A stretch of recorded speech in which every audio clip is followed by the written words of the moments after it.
But it's about different things. Pretty simple, though. On the edge of the Brown Ridge, our lifeline was split.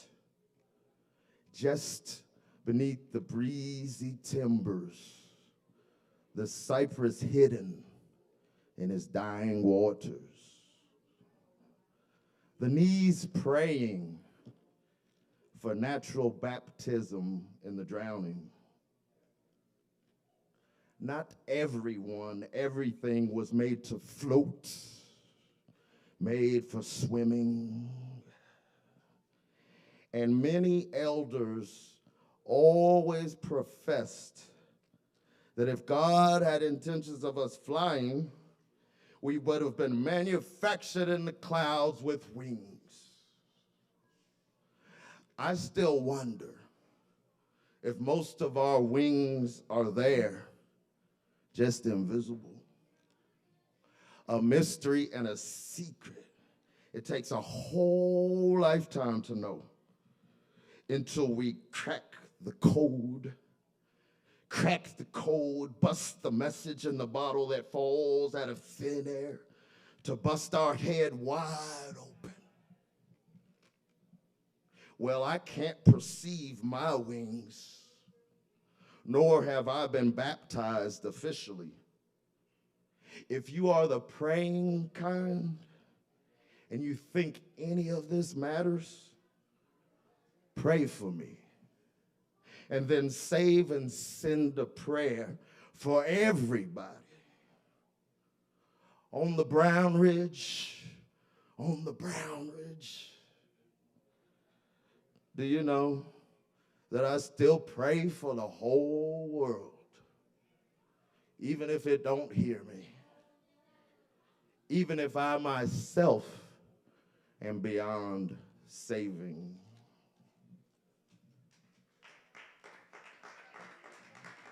Thank y'all. All right, so I'm going to read this poem because I'm scared to read it, and it's incriminating as far as matters of the heart and of the past. So that's why I'm going to read it. It's called Widower, and it was written March 1st, 2008. I was about 26 years old. I had a pretty good heartbreak, I guess you could say. I was taken a little bit, and dropped in a sense. But anyway, this is based on a true story. She has purple eyes, 2 twinkling windows in a castle, verbal ties and steel ropes bounce off of the arguing walls fast as turbo. She is a silver bird in the sky sailing through an infinite shadow. In the summer, we stood in the forest of the backyard, cutting the grass, barbecuing. As the child played, we laughed. At night, sometimes everything was temporarily down. The sun fell hard. The moon came strong. Venus played free and turbulently. I drove the horse and carriage to the north for her in August early, freely and practically drowned the hard-earned money. We would both go crazy separately. I never forget about the bell ringing. She has purple eyes, 2 windows in a castle twinkling, nothing but closing and opening bells ringing. The bell rings, it's supper time in the castle. The bell rings, it's summertime in Rio de Janeiro. Though it is winter deep in the hot-headed heart of our nation's capital, the bell rings on Wall Street. It is the end of the summer. On the machines, harvest season is beginning. So for almost a year with the distance, we weren't speaking. Numbers changed and addresses got swallowed and coughed into nothing by winter flames. In her car, she roamed and stayed with her daughter after the bills weren't paid. And I couldn't help her now anyway. Hard times shook my heart walls and brain cage. She approached her year of 28. and I all but forgot and abandoned all ships that bear her slain snake insignia. But you see, life and destiny is just a bit more clever and trickier in the sun of late autumn, early winter. She has purple eyes, and most times I just can't be with her. Then out of nowhere, she rings the bell.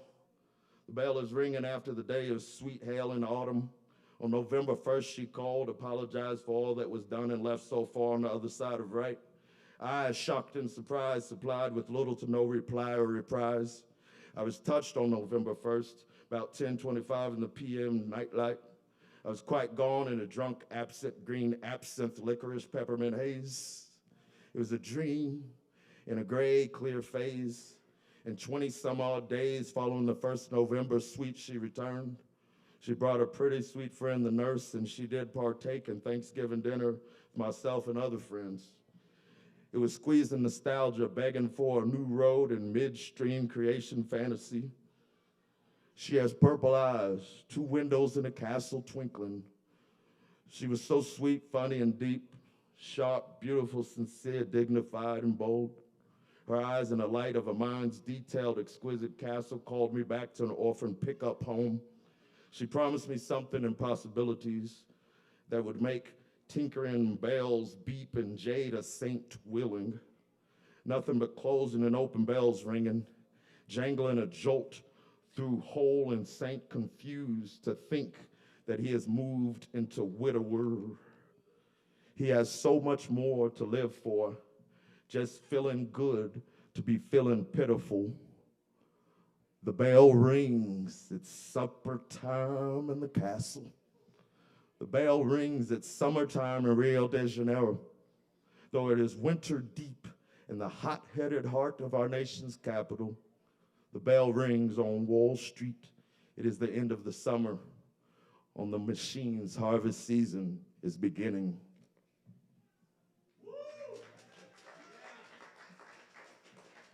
Thanks. So I'm going to read another earlier one from my crazy 20s.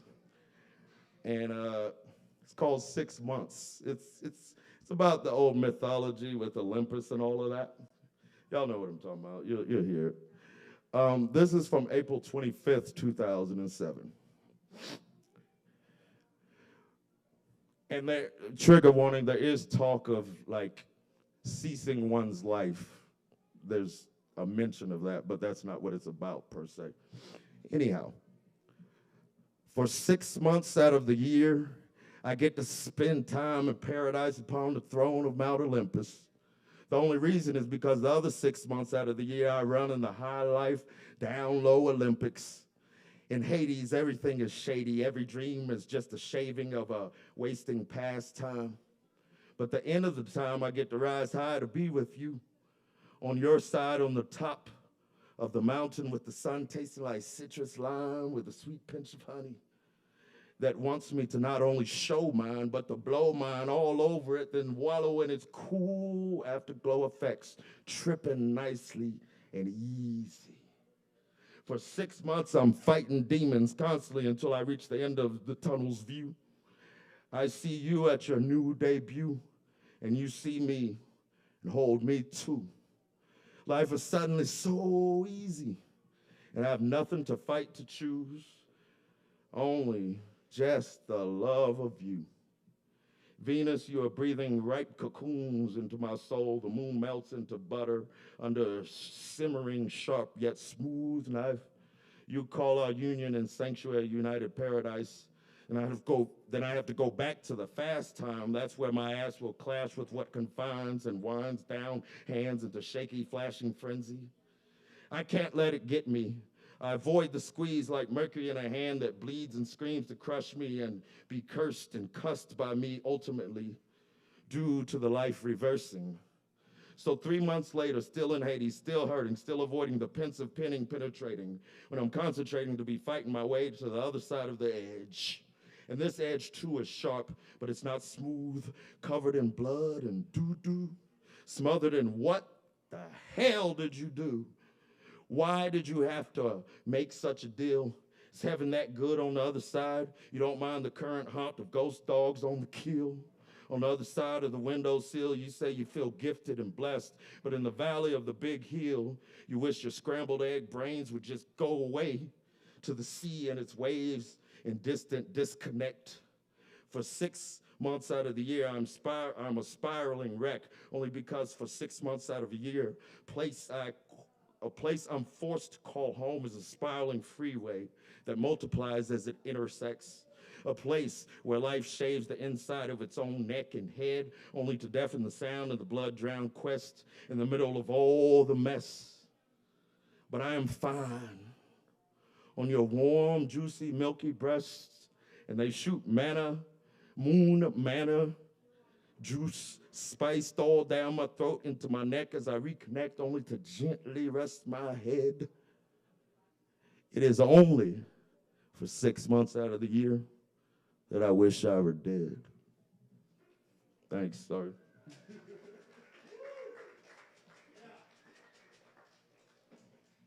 All right, I'll do a couple more and we'll get on to this list.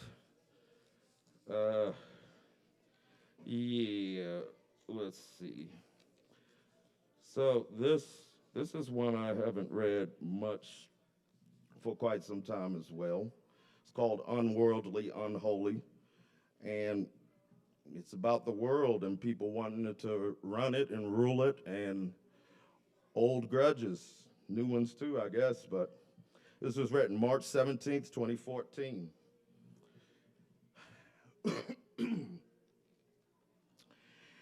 In wartime, in past time, last time you killed my great granddaddy. Now I may never be a great granddaddy. For what I've done, it is otherworldly and unholy. In wartime, sword shine, sword fight, hardcore times, I killed your great granddaddy. Now you may never be a great anybody. For what we've done, it is otherworldly and unholy. In hurt time, desert time, and desert mirage high gone, we decide to kill the jungle. We decide to fight. So we drain the river and poison our disease-rotting carcasses into the sea. Just to say, if it ain't my way, it ain't no way for anybody. If it ain't my land with my name, it ain't pretty for anybody. When I spoke of free, I meant only me. Oh no! When we spoke of free, we must have meant nobody. Even self, giving self hell and pseudo self-help pity tree dying, hanging slowly. If one dies, we all die. If one lives, we all live. Someone to kiss and then miss. If one is free, shouldn't they all be? Wasn't that the dream? Wasn't that the story? You disgust me how you know and scream oppressed and do the same while pounding your chest and howling in your final breath. I mean, we disgust our fucking selves, don't we? Unworldly, unholy.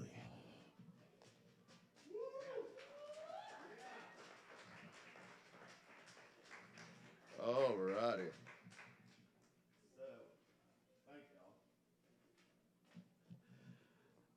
Yeah, thank y'all. So, on that note, I will conclude with a poem called Hate is a Strong Word for Love.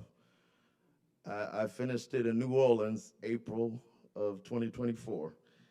And yeah. Let's see. We don't have to throw daggers to show we care. Stake in the heart doesn't matter when there's zero blood left there to spare. Can be the honeybee dream or turpentine wasp sting nightmare paired with penitent pinata teddy bear. At the seams, streamlined into clotheslines, straining and banging and tornado torpedo. So hard to let go. And some folks practice evil in their waterhole chapel, just waiting for someone to stare them incorrectly spelt and warp the torched coffin nail. And the lady and the gentleman gone, snatched by the pool of the wavy window stained in blur. Maybe love was the cure. Some call it the poison when contorted into emotional extortion. Lesson unwanted, supposed at its latest thankless spiritual deposit. Self-righteous, penciling in your story into ancient scroll of Bible, vomited into logic's tangled splits. Rich without sense, scent, cinnamon, or sentiment. Bereft of tenement and distance from own whirling and downtrodden whisper. Bitter. So you want to learn and earn what you ache in late night tin can siege burn. Hate is a strong word for love. Cuffed to a bee buzzed into belligerent death battle. Wanting to win, to stand on drippy, creepy hill alone. Then an angel's line rings, and you knew you were more than just lightning-fired meat and bones honed by failed frequencies. When you awoke and arose to thorny rose sun tearing you apart through the window's hum. Your tongue even cursed how you are blessed, threatened and wet with denial, failing to dial up the cuckoo clock smile that is the light of your heart. Cored and zoned into believing that no one is anything but a sting of a stone. Corazon, corazon, won't you flee upon the current as our leaking, singing lifeboat? Why did we leave you abandoned on the coast? As if your pretty, pitiful, summer-tuned self are not a home. As if you are not a song. All right, that's it, y'all. Thank y'all.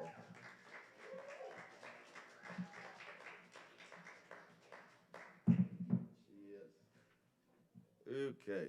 I sweat a lot. I sweat very easily. So, and when I get on stage, that's my only time to really, let things evacuate like they need to. So I sweat a lot because of that. But first up on the list, is it Minerva? Minerva Jones. Y'all welcome Minerva Jones to the stage.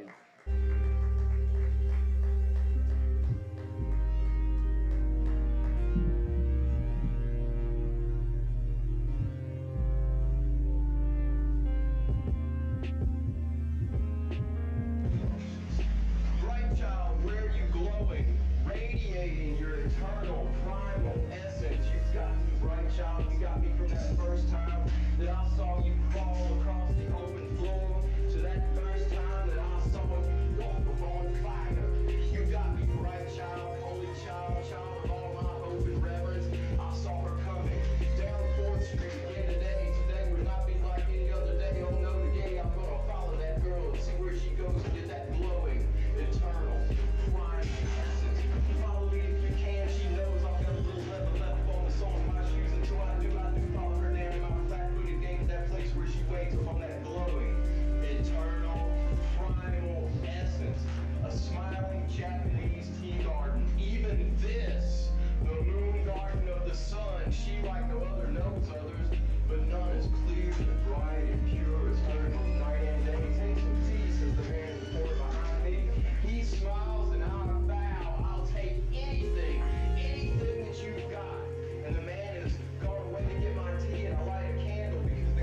Give it up for Keith.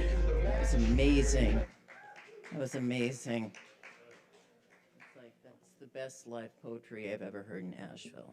I'm sorry for the other people.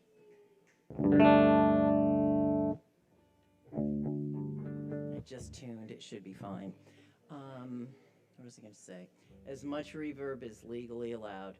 And if it seems once I've started that like, oh, the guitar's a little too loud, feel free to just back it off. You know, if you can't hear the lyrics, then definitely do that.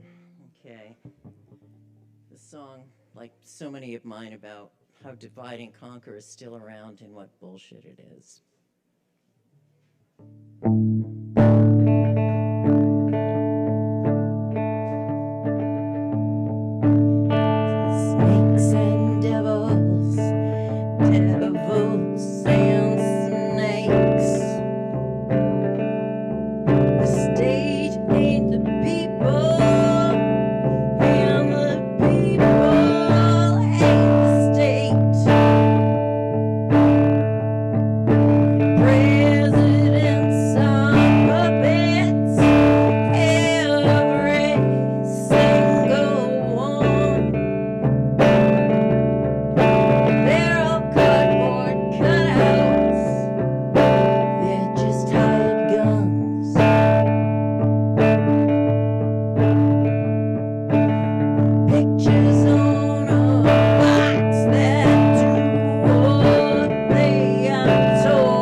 Democracy.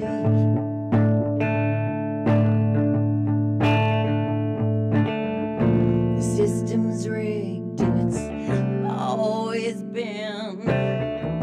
The real enemy remains hidden. Our blood boils, we're losing our minds, railing against their organized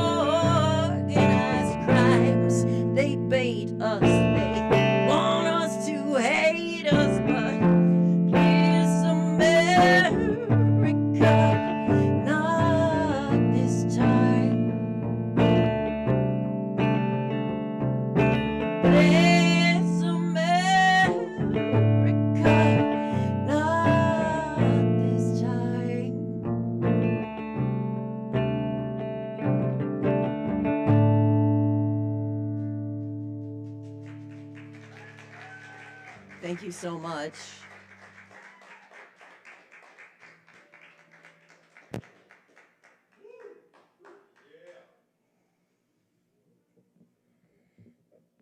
There are two parties, you know, it's us and them.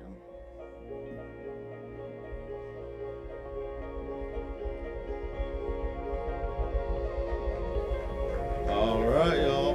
Give it up for Minerva Jones. Yeah. That's some rocking stuff there. All right.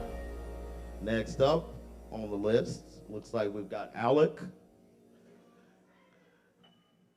Hey. Yeah, let's welcome Alec to the stage.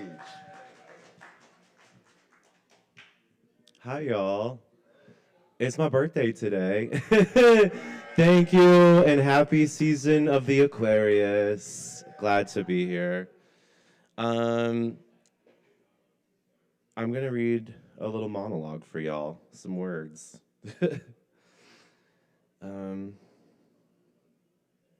Cool. When I was young, I never even saw my mother in the kitchen. The food just appeared at mealtime as if by magic, all steaming and ready to eat. Lacey would carry it on these big white serving platters that had a rim of raised china acorns. Our plates had the same rim, 22 acorns per plate, each one about the size of a lump of chewed gum. When I was very young, I used to try and pry them off with my knife.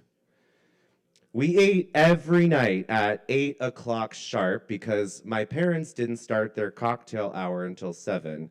But since dinner time was meant for exchanging news of the day, the emphasis was always on talking and not on eating.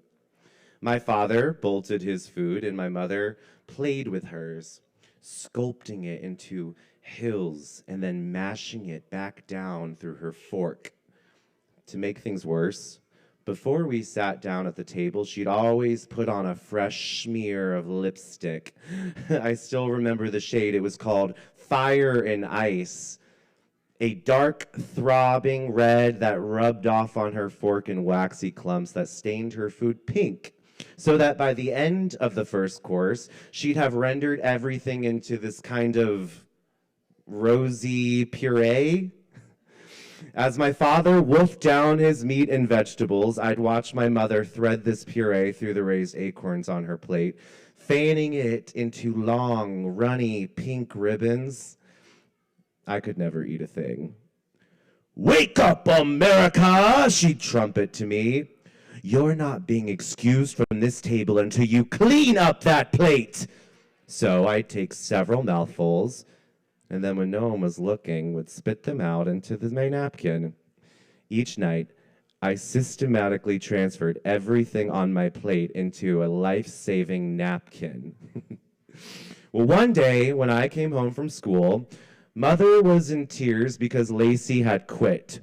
Walked out in a torrent of insults. "Never again!" Mother sobbed. "From now on, I'll do the cooking myself." It was a big mistake. She didn't know how, and she was in the midst of menopause.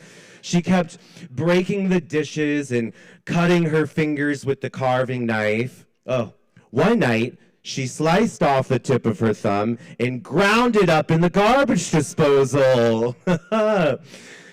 Oh, mealtime was much the same as it had always been. Father still talked a blue streak, Mother still mashed her food into a pink soup, and I spit everything out into my napkin. But they were paper napkins now, and since I cleared the table, there was no chance of discovery. I breathed easier. What changed then was the violence that went into the cooking beforehand. I never saw such bloodletting over meals. You see, if she didn't nick herself while cutting the tomatoes, she'd deliberately slice a finger while waiting for the rice to boil. "Why bother cooking?" she'd cry, holding her bleeding hands under the faucet. "We'll all be dead soon enough." You see, it was around this time that Mother was starting to get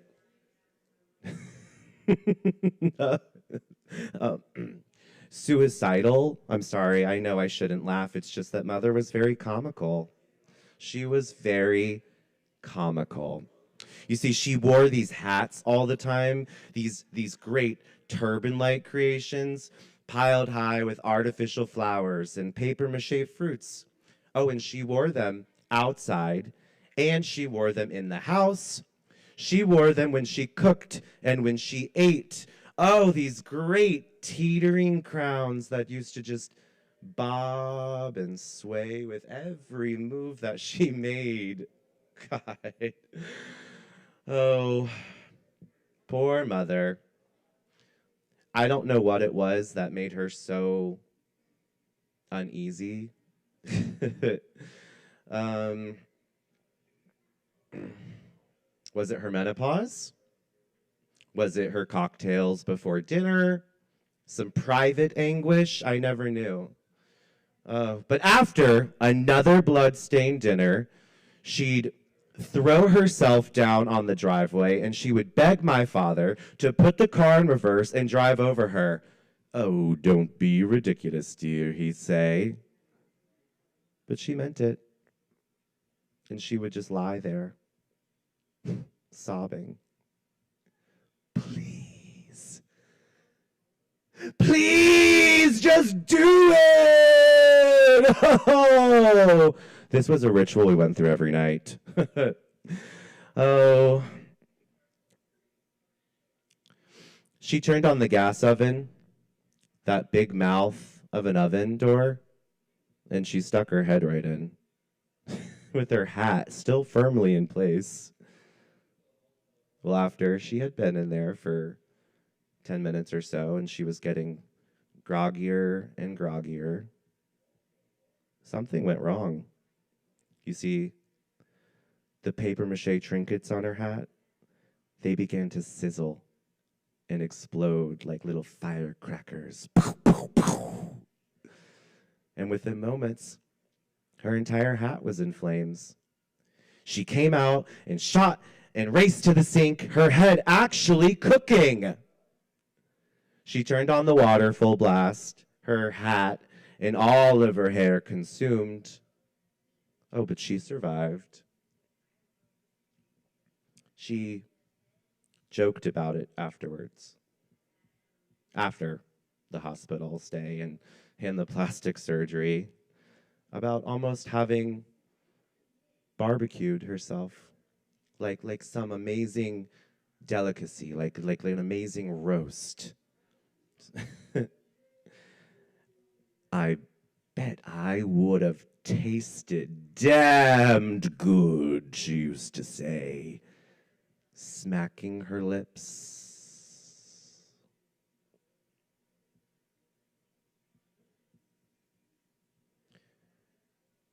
My mother is beautiful, you know. She's so beautiful. People turn around. Thank you.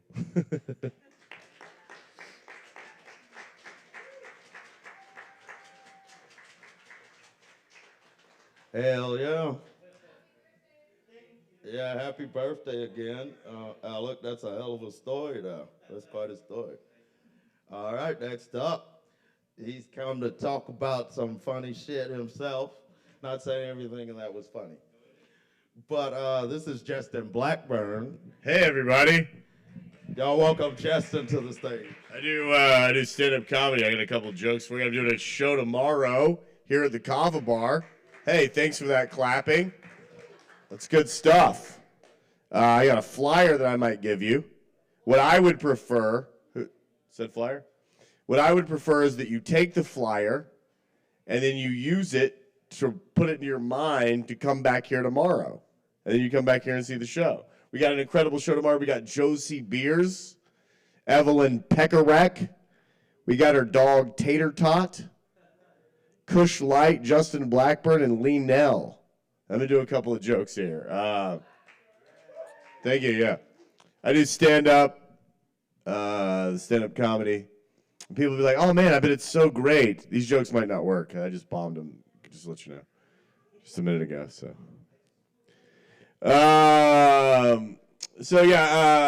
I do stand-up comedy. People be like, oh, my God, I bet it's so great you get to hang out with comedians. Comedians are so funny. You get to go to the shows and listen to comedians all the time. That must be so great. And it's like, I think comedians are sometimes a lot funnier off stage. For example, I have this comedian guy that I know. He does a lot of rape jokes, misogynist jokes, and racist jokes. And on stage, I think he's not really funny at all. Right? I think he sucks at comedy. But then one time we were all hanging out after a show, and he was getting drunk, and he was like, and he was like, it was just me and him at the end of the night, and he was like, tomorrow I gotta fly to Iowa to see my mom, and she thinks I'm a loser, and my dad thinks I'm a loser because I work at a car wash, and my brother's gonna be there, and he's married, and I can't get a girlfriend. I'm like, and I'm laughing. I'm like, this is hilarious. This is what you should be saying on stage. This is funny. Okay, so. That joke is about how comedians have a personality that they portray, and they say kind of fucked up shit, but deep inside they're really scared and lonely. And that's funny to me. That's not funny to you? You think loneliness is hilarious? Why? Why is that hilarious to you? Of what?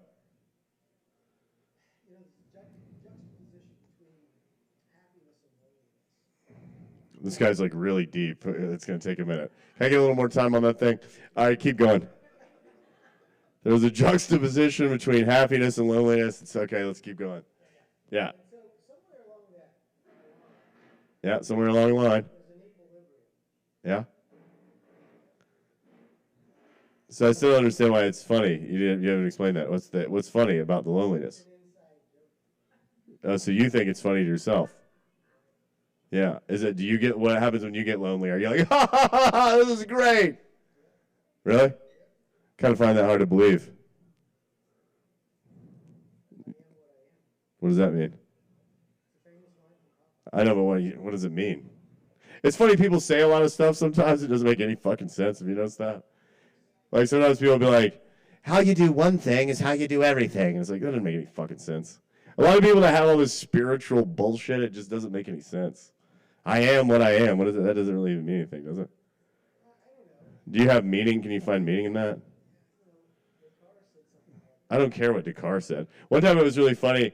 I was like in a fight with this dude. I'm sorry for picking on you, man, but you started talking. I apologize. I hope you come to the show tomorrow. You're not really helping me out, though. Sorry.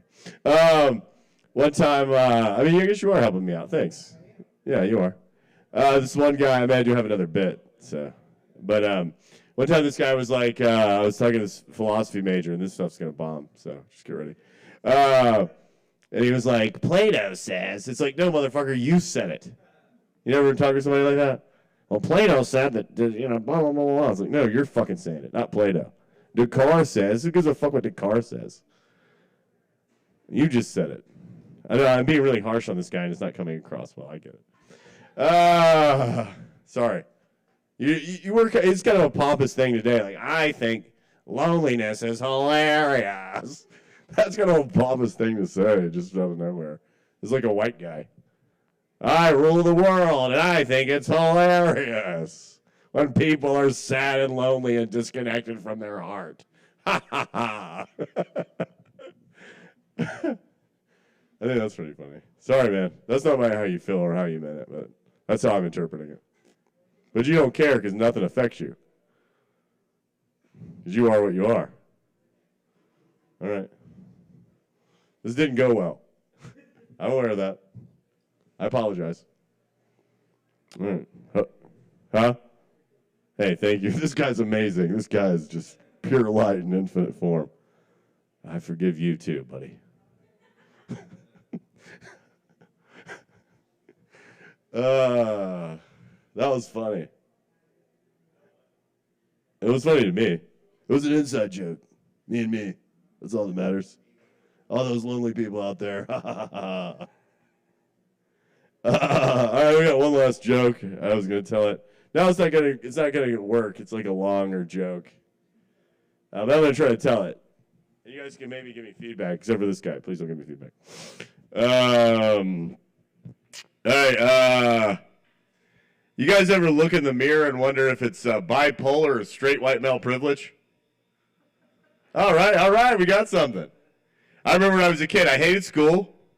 I was a class clown, always got in trouble. I was a big piece of shit. My mom's like, my son isn't a big piece of shit. I was a big piece of shit. But she's like, something's got to change. So she like shot me around to therapists. And therapists were like, he's not a piece of shit. He has bipolar.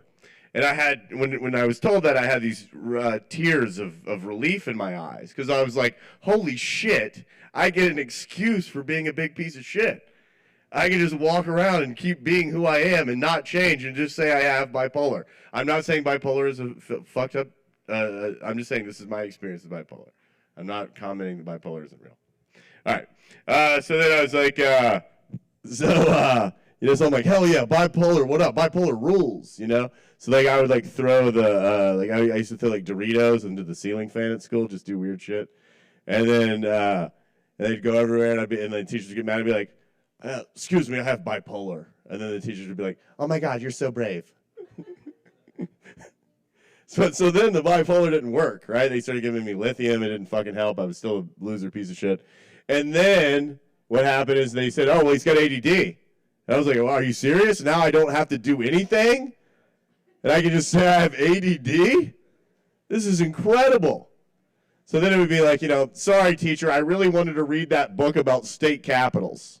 But what happened was I read the first line and my ADD kicked in.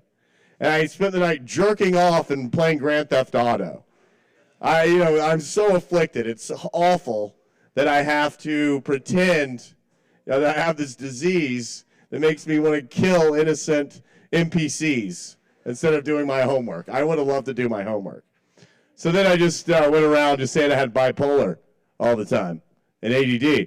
And it worked for a while until I got locked in a mental institution. And then the bipolar actually started. Because mental institutions are horrible. So that joke is kind of about how I don't think bipolar is bullshit. I'm not saying it isn't. But I think it is a thing that straight white males people do, is they kind of hijack things and they make them worse than they are so they can get sympathy. And it's not really that funny. And in my case, it's funny because I did get put in a mental institution, and then, that was pretty shitty. They were like, you do one more thing, I'm going to send you to fucking Columbia. And they never get out there. And then I had to, that sucked. This guy's creeping me out. Let me get out of here. It's not your fault, man. This is all my projection. I forgive you. You forgive me. We're a happy family. I hope everything works out for you. I'm sorry. All right, I got the show tomorrow. I don't know if that was the best representation of the show. So I would love for you guys to be as cool as this guy.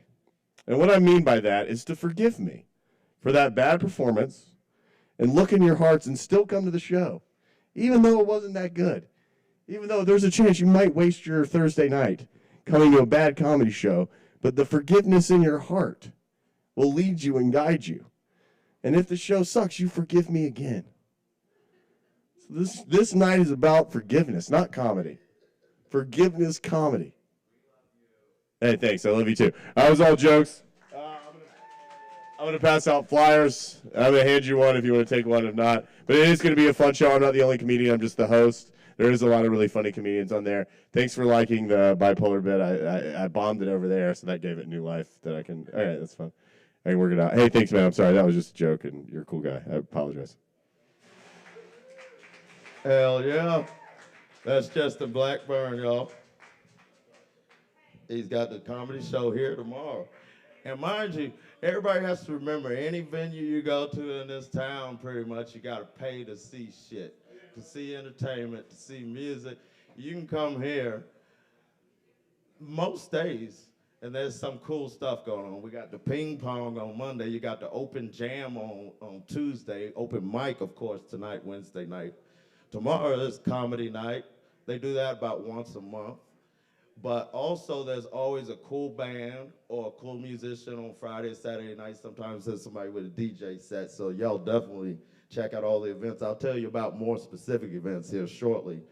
But at this time, I'd like to welcome Anna Wonderland to the stage.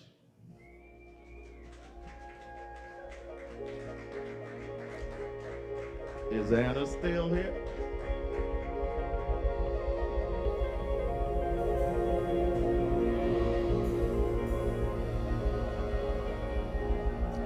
All right, Anna Wonderland. All right, we'll try to get back to her if she's not present. Oh, she is there. Okay. All right. Y'all welcome Anna to the stage.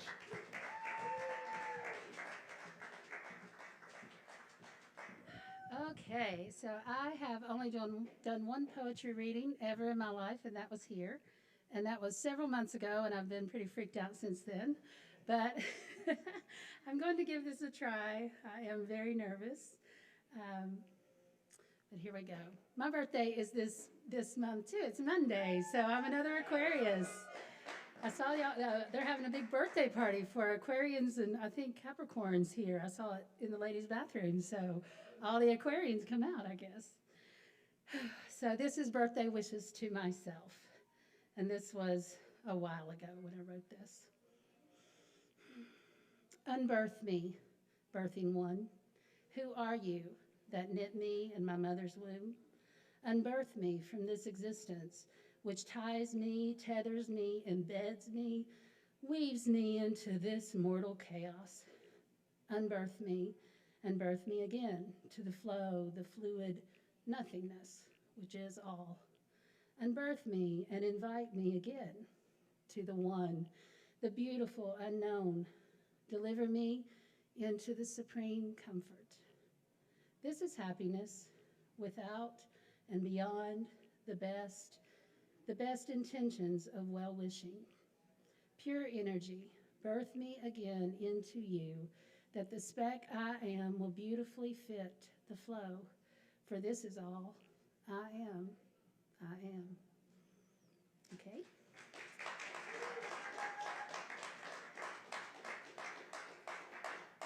This is another one from several years ago, many, many years ago, over 10, I guess, or about 10. It's called Loss. Loss takes its toil like exquisite leaves floating away in dirty water, a waste. I watched one swirling under, struggling to float, but losing the battle. Or is it merely surrendering to the inevitable current of life, the changing season that won't quit coming on?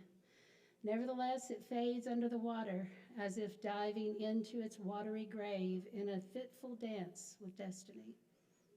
A tear falls that I didn't even know was resting there. It had sat long enough to become warm, comforted my cold face at the descent. The chill bites at my bare arms, thought it would be warm today. Why this chill?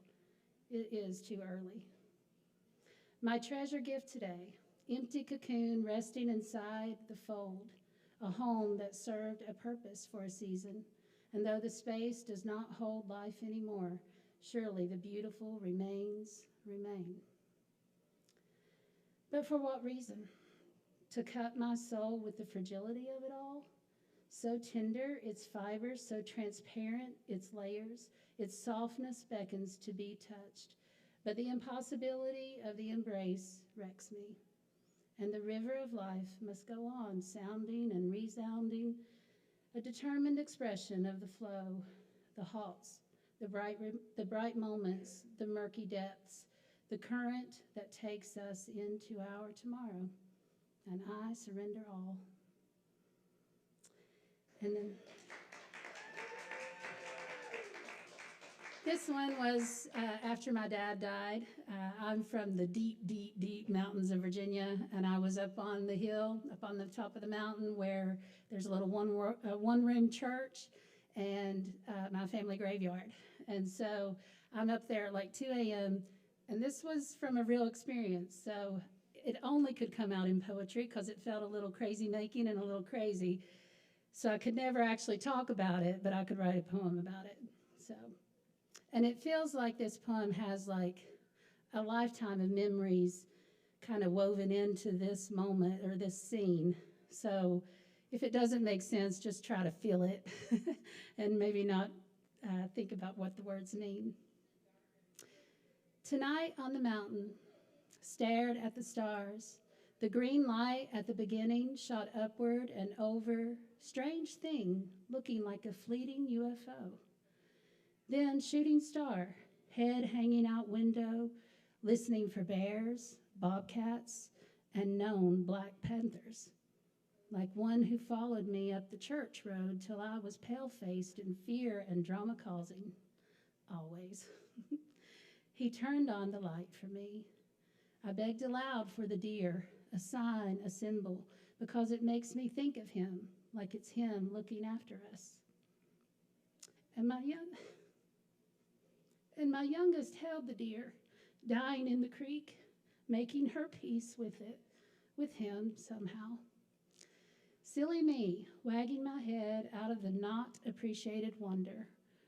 Wonder I keep choosing and chasing, and the light. I saw them as light dancing clearly in the sky, then in the earth, through the gate that divides death from life, under two trees. His voice warned danger, to go, to go, to go. I waited, go. Then I heard it, something being killed. My body froze as my fingers fumbled to raise the window, thin glass between me and the killing, and I felt its terror and end, like the goat that they killed for us in Haiti.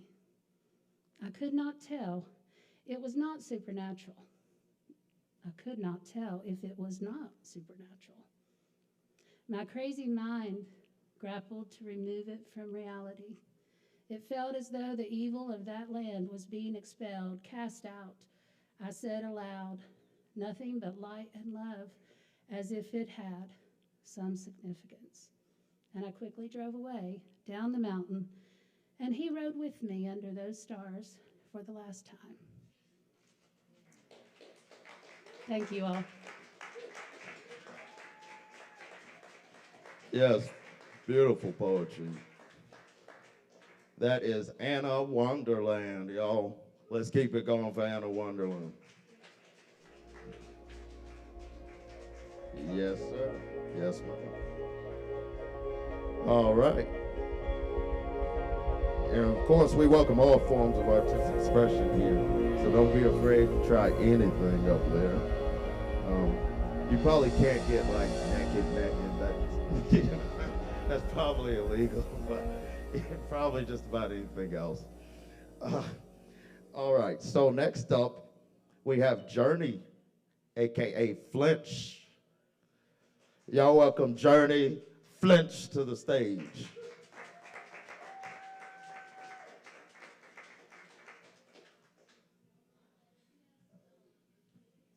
Hi guys, how's it going? Hadn't been here in a while, but I got three poems for you. I wrote two today, and this last one I wrote last month. But I'll start with that one actually. I'll start with the one that I wrote last month. All right, it's called Stream of Consciousness in a Cafe. Let me get ready to read it. Okay. When I opened my eyes, I find myself neatly folded in the corner of a coffee shop. My negress within clutch, eating mine knees before I'm caught without them. Nothing negates my hunger besides the purity in my hands. I shiver without the boots. I wish I deserved a tea. But I eat and drink of melanin that leaves me melancholy. I miss the sight of life with my old eye. I miss when men would serenade me, regardless of the clothes I wore or the clothes that wore me. I stab my own self in the back, and I flee from the color green. I forgot just how livening it tastes, yet every memory from it buries me. I am brown with the lights off. I am brown to the taste. I am brown in the sound that my voice would make. And I am smitten by the dirt and how close we are in kin. And I keep losing my shape just to return to how I began. Thank you.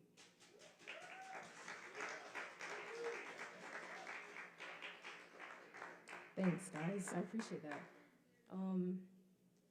So, uh, yeah. So I have another one, and it's called Rimmed Urn. I wrote this a few minutes ago. I finished it a few minutes ago. Okay. Here we go. Open-ended, my jaw suspended as the baseboard on the floor. Fallen, rhetorical, and obtuse, all I wonder stifles me. Cherry-picking confidence from your eyes, so fruitful. I lose my footing in your worship. Tear me from your epiphanies. Return to me the teeth I lent you. Worthy is no cavity in your gapped tooth smile. Look away from me now, your crooked eye, so fruitful. Thank you.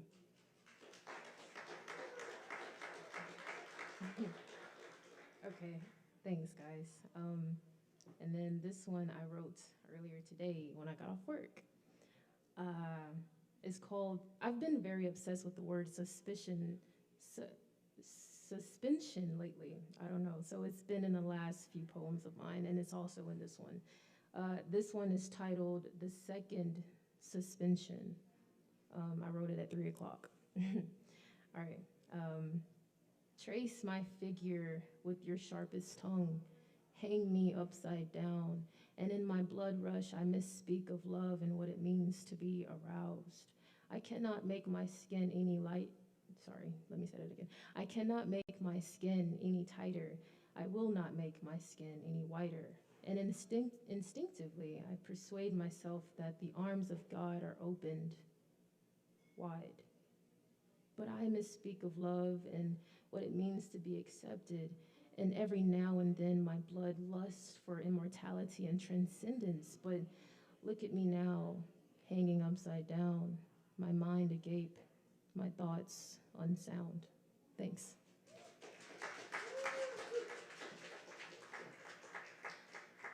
Yes, y'all. That's Journey.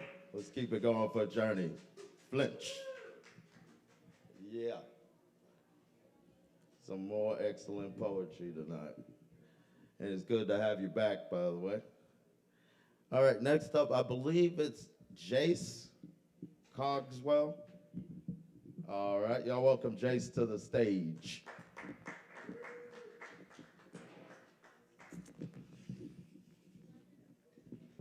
Thank you. This is called Dork Fight. I bought an air pistol today. It's a Smith & Wesson. It says so on the gun. I'm sitting at the gas station where I work, and it's almost midnight, and that's when all the ghouls and crazies come out. It's raining outside, and through the fogged-up, bulletproof glass that surrounds me, I can feel murder. The kind of murder that hides in the thick black bean soup night. For the last hour, I've been holding my plastic Smith & Wesson like it was my dick. I've been staring at it, admiring the nooks and crannies, waiting for some fuck to try and rob me so I can shoot him in the eyeball. I've never shot a real gun before, and only recently shot my first air pistol, but I can totally see why motherfuckers are dying all over the place. An hour ago, when I was still full serve, the gas station turned self-serve at 11, so I have an hour of pumping before my rented free time transitions into regular old free time. An old woman came here in a maroon Buick. I had the gun tucked in the back of my pants, renegade style. She asked for a gas, $20, and a little voice crept up my back and whispered into my ear, pump a wrinkled face full of BB. Not that she did anything wrong. She didn't deserve to be on the receiving side of my relentless curiosity. She was sweet and reminded me of my grandmother's best friend Edna. This was total bloodlust. I'm a very nonviolent person. You could check my references. I've only been in a few fights in my life, and they were all full of bitch slaps. They were dork fights.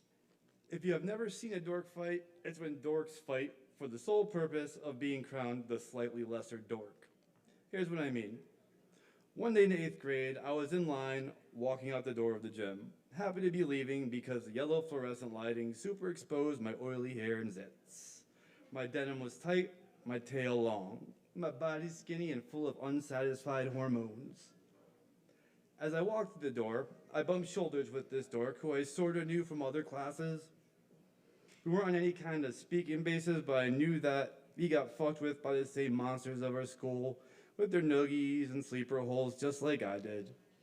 We were both the same size, but this kid had a super fucked up nose, like if someone had rigged like a hook on a chain and like stuck it in there, and then tied the chain to the back of a Jeep and just like gunned it, and it stretched out all long and wide and shit. I have really big ears, but big ears are way less dorky than gigantor noses. Look it up, science.com, it's real. His shoulder bump had some might in it, and I was pushed back, caught on my heels. How fucking stupid am I? Rule number 1, never get cut off your toes. We ended up face to face on the lip of the gymnasium with our dork pride on the line. The banners of school heroes from years past surrounded us, along with the heroes of the present day, the hot chicks, the bowling kings, live in person.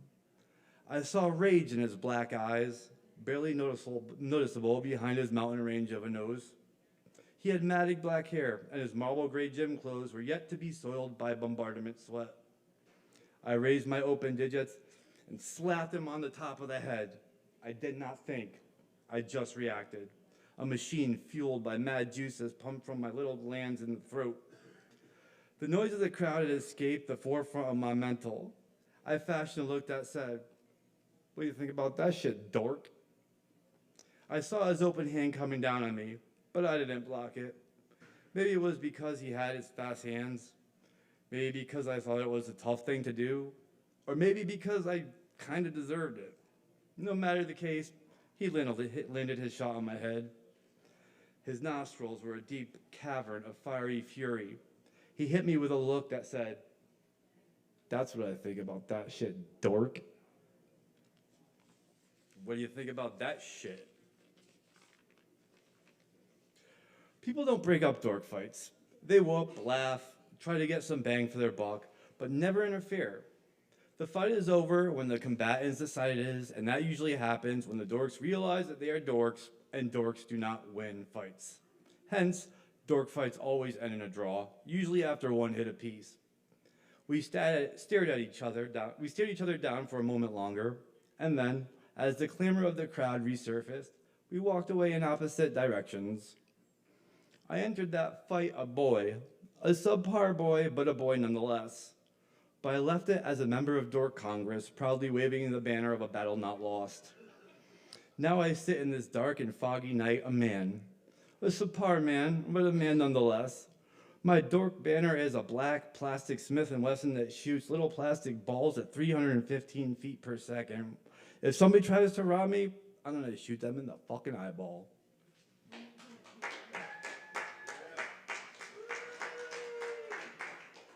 All right, that's Jace Cogswell, y'all. Let's keep it going for Jace. All right. We're somewhere near the halfway mark, but not quite when it comes to time-wise. But, yeah. Next up, is it Belle McCain? Yeah. Welcome Belle McCain to the stage.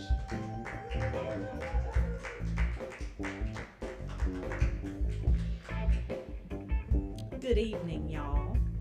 I'm going to tell you a true story from a one-woman show that I performed here in Asheville back in the fall. It happened a long time ago. Now, I've had many relationships in my life, but the most memorable, or one of the most memorable, was an old boyfriend named David. I had met him in this progressive Episcopal church in Washington, D.C., where I was living about 30 years ago. And we met in this adult confirmation class. But it was not your mama's kind of confirmation class. We talked about stories and feelings and our struggles and skepticism about Christianity. We did bad skits, and sometimes it felt like bad group therapy. And I fell in love with this man. He was from Pittsburgh, but his mama was from New Orleans, so he was half Southern, and I'm from Mississippi.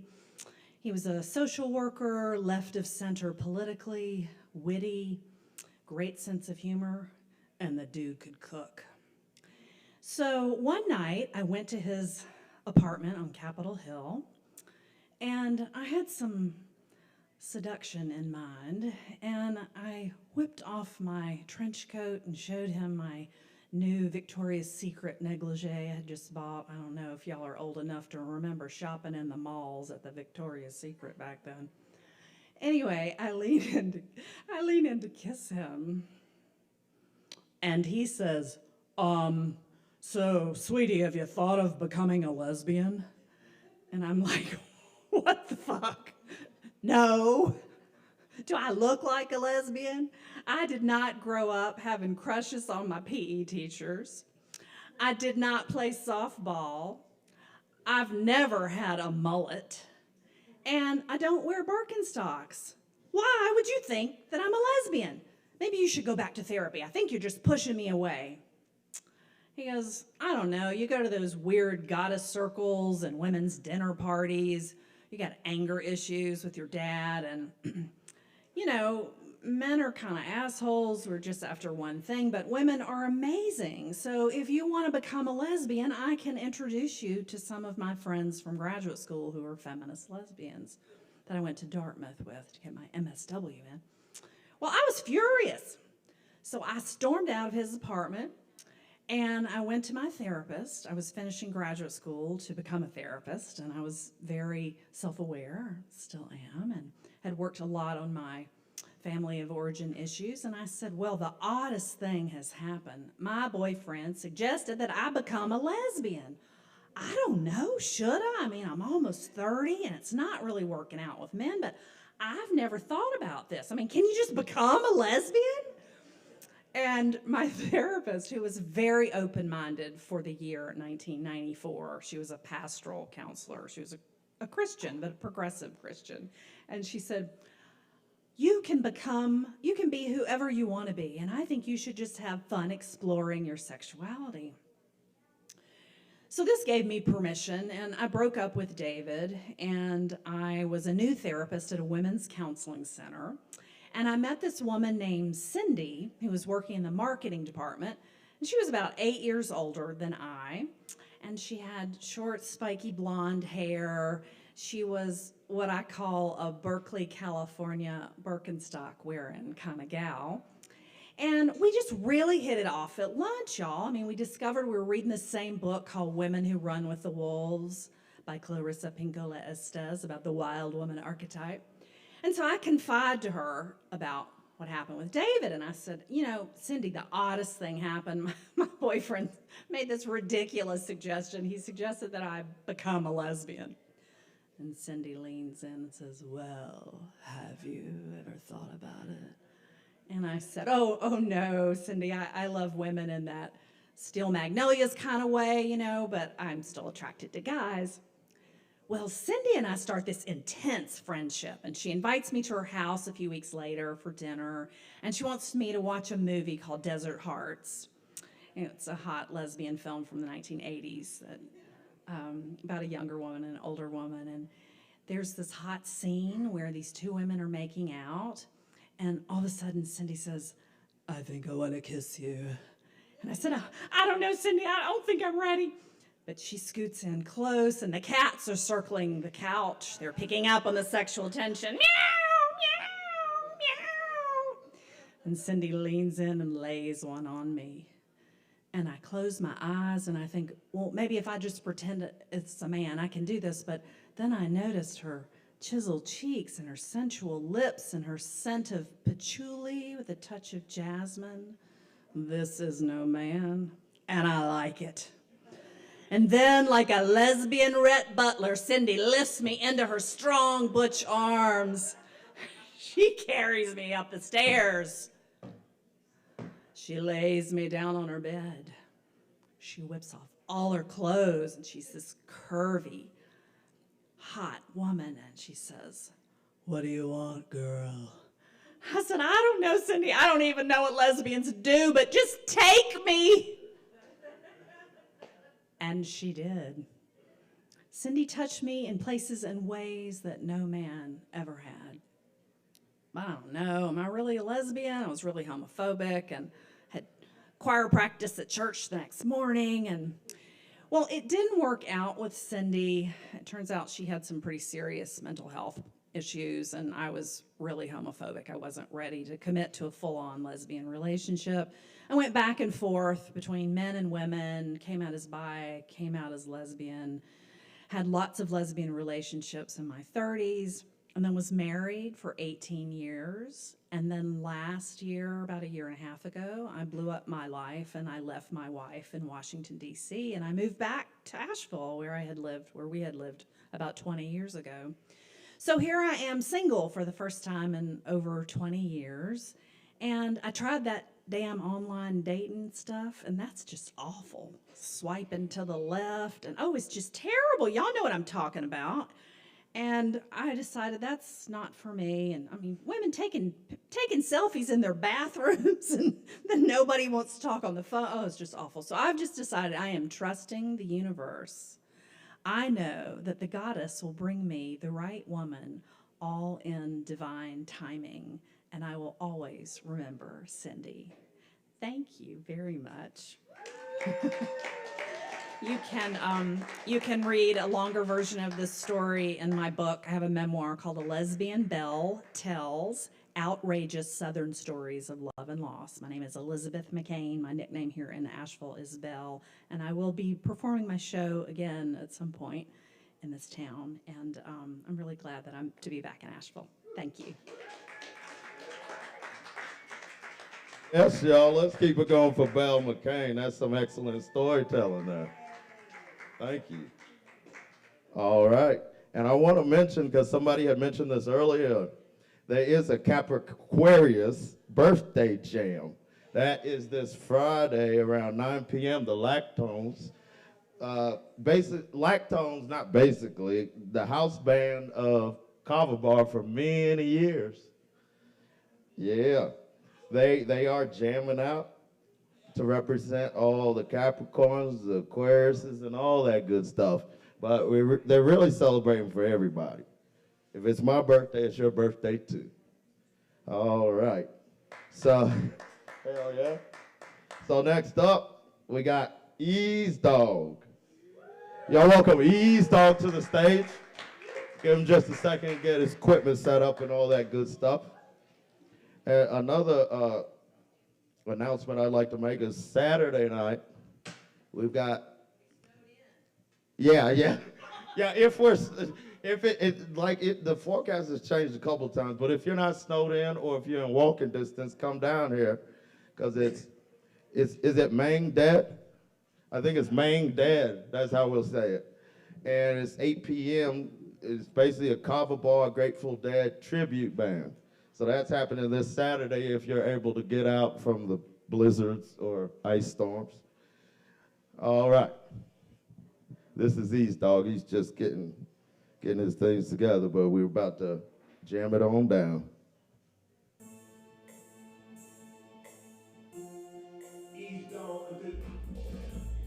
Turn my bass up a little bit.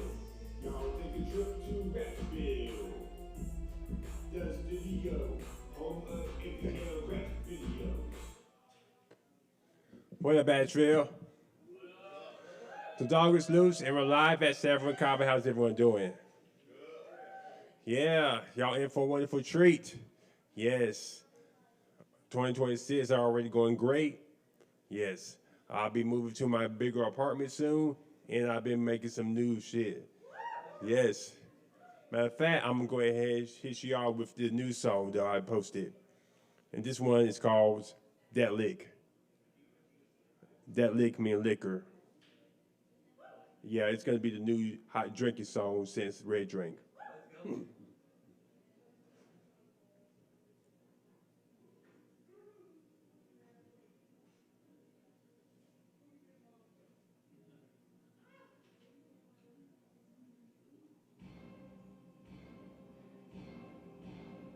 A-star comes the track. Asheville, finest.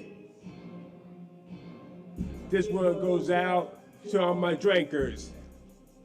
The alcohol. Turn up. Welcome to the club, about to get loose. Hey, bartender, pour me to the lick. Hennessy, try to Patron, try to John Royal. I'm so gone. On it, on the lick, on it. Feel the lick, on the lick. Stacking my bread, peanut butter jelly. About to make it rain, it's a party confetti. It's a new year, time to celebrate. Money is straight, drama free like spray. Turn up is real, it's my birthday. It's 33rd Thursday. $3 bill, $5 shot, $6 Hennessy. Oh no.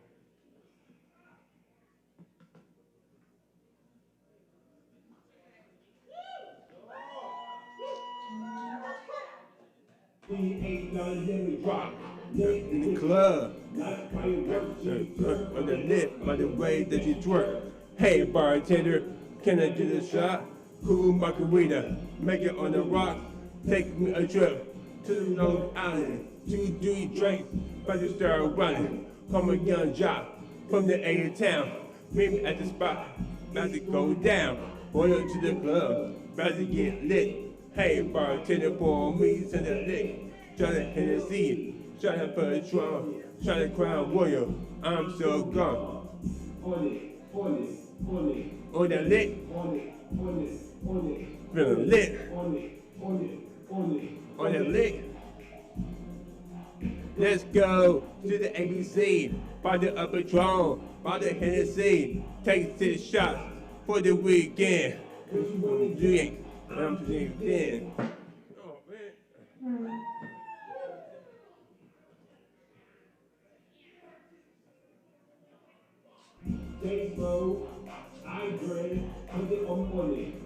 I'm gonna start bouncing though this time.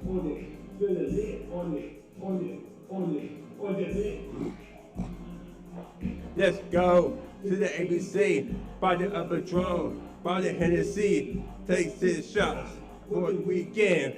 What you wanna drink? I'm drinking. They smoke, I drink, put it on my tab, money in the bank. On the pimp juice, Don Magic One, feeling all tipsy like J. Quan. Cold Stone Cold, throw me a beer. This is Beer City, come over here. She got that body like red wine. Cabernet Sauvignon, she's that fine. That Patron got me feeling frisky, feeling country. Tennessee whiskey on some Dr. Dre shit. It's a G thing. Buy you a drink, call me T-Pain. Welcome to the club, about to get lit. Hey bartender, pour me to the lick.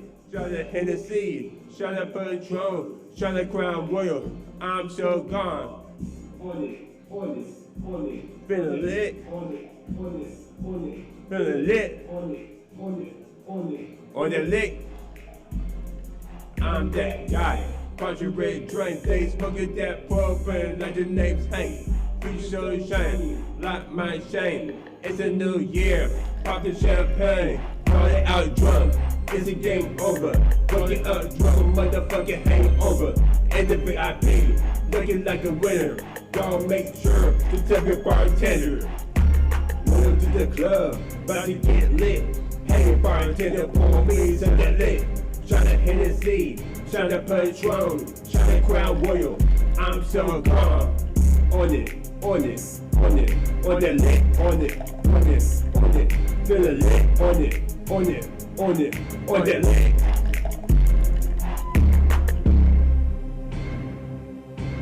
Hey bartender, pour me some the lick. On it.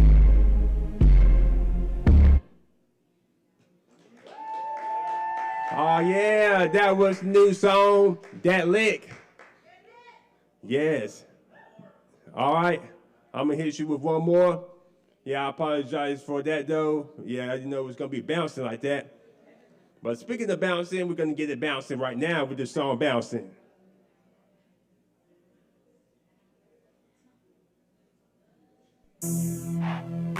East dog on the track. Hurricane the cat. It's about to be bouncing up in here. It's about to go down. That club be bouncing Saturday night at Tiger Mountain. Turn up on the lit, turn up on the club be lit. The beat is bouncing, moving at the bar with the money counting. They play my song, play myself, do me trust control. Hell, that girl she bouncing, that boogie be bouncing. Yeah, back on the mountain, this track is bouncing. That girl she bouncing, that boogie be bouncing. Yeah, jump back on the mountain, this track is bouncing. Hey, day, what you doing? Getting your own from work, in the New York matches. To buy a fresh blue shirt, just got a new shape, a new chain, custom made for me.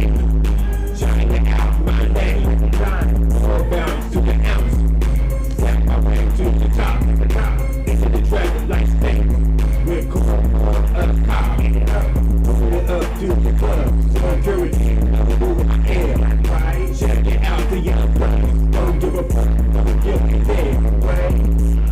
That club be bouncing, Saturday night at Tiger Mountain. Turn up on the lit, jump on top, that club be fit. The beat is bouncing, moving at the bar with the money counting. They play my song, play myself, do me trust control. Hell, that girl she bouncing, that boogie be bouncing. Yeah, jump back on the mountain, this track is bouncing. That girl she bouncing, that boogie be bouncing. Yeah, jump back on the mountain, this track is bouncing. Okay, in this spot, back the ass up, play it drop like it's hot. That boogie bouncing like a basketball, make it hold it, make it like a racquetball. Get a red call, this super song. She say, I'm alone, every song. Stay trapped all the time like an orange tree. Like camera action, it's a movie shoot. Yeah, buzzing like hydraulics, blow it up like a motherfucking space rocket. Turn it up on Cardi and Hennessy. Turn the club up like Memphis, Tennessee. Tear it up, get it turned, get it lit, get it drunk as fuck. $1 out, liquor in my cup. Everybody is turning up like the team. The party is bouncing like a ballet.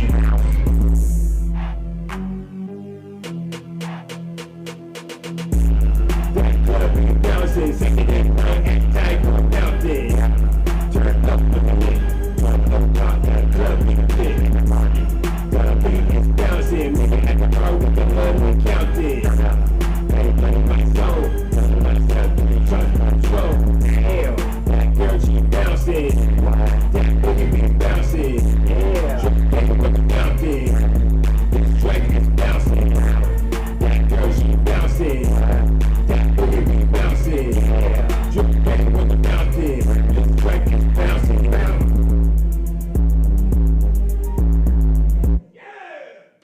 Oh yeah, that was the track, bouncing, off the Hurricane the Cat, off the Ego. Speaking of, the Hurricane the Cat, off the Ego, Hurricane Season EP gonna be coming out real soon.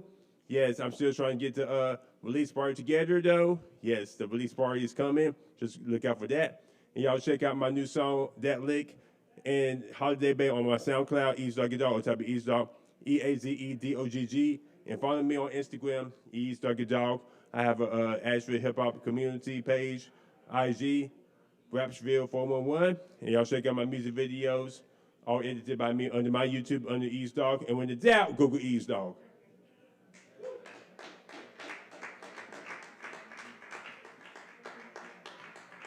Hell yeah, y'all, that's Eavesdog. Check them out, check them out.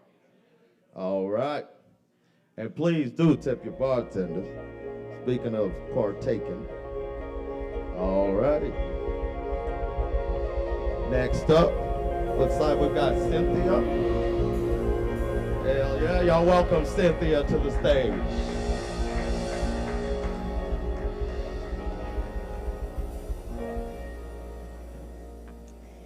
Wow, this is really tall up here. Hey, That bouncing song was, that was the bop. I gotta get that, man. Don't leave before I get your info. So, I'm Cynthia. I'm gonna hop up on this chair. Despite what it looks like up here, I'm actually pretty tall, so this is fun. I'm living another life right now. Okay. This is a good chair. Yeah, I like this. So, while we're getting set up here, I'm going to plug my show too. I've got some flyers for an upcoming show it's called The Joint Next Door in Fairview. And it is a singer-songwriter showcase on February 12th. And I have flyers here, so come and see me if you'd like to get a flyer. If you like the music, if you think it sucks, come and see me anyway. The flyer is really cute. All right, so I'm gonna have to mic the guitar, or if it doesn't come out. I changed the battery tonight, but I've been having some issues with it lately. So I'm gonna do 2 original songs tonight.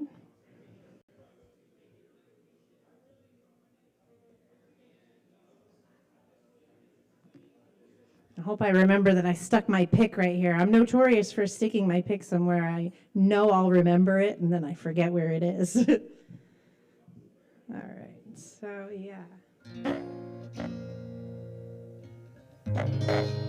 Yeah, see, it's funny, right?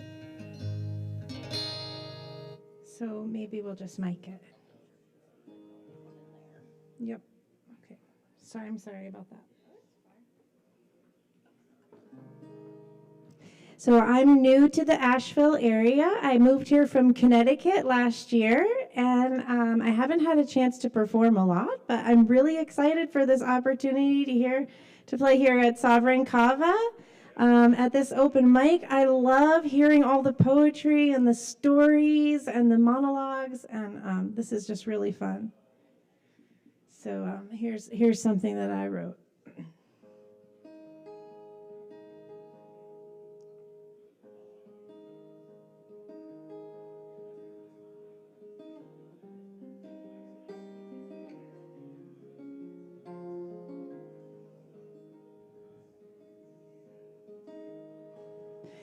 You and me, fire with fire, face to face on the front line. You can take your aim if your aim is true. Love will still remain when the smoke clears. Sharp as it'll ever be, shot like a weather bee, straight through my wild, wild heart. Straight through my wild, wild heart.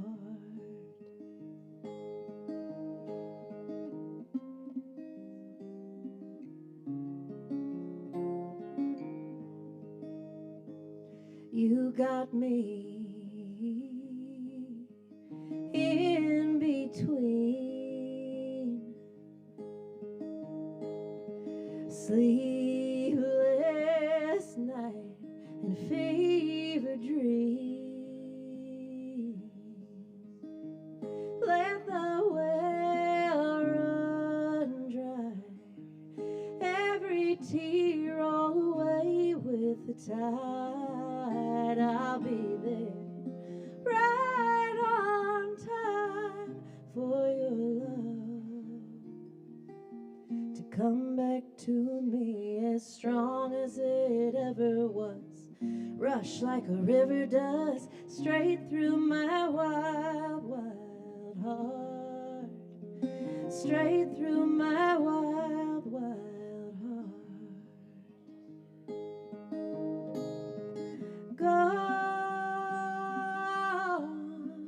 Gone far away, gone for a while.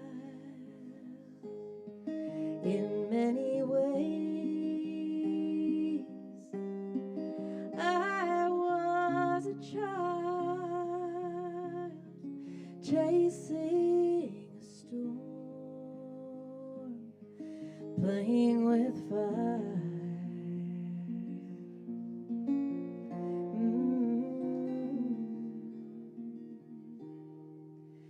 And it hit like a hurricane, blood rush through every vein, straight through my wild, wild heart, straight through my wild, wild heart.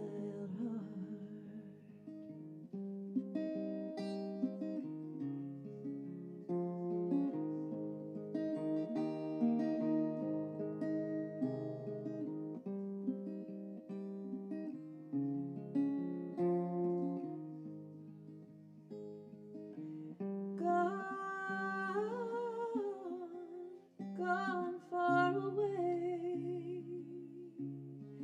gone for a while, in many ways. I was a child chasing a storm, playing with fire.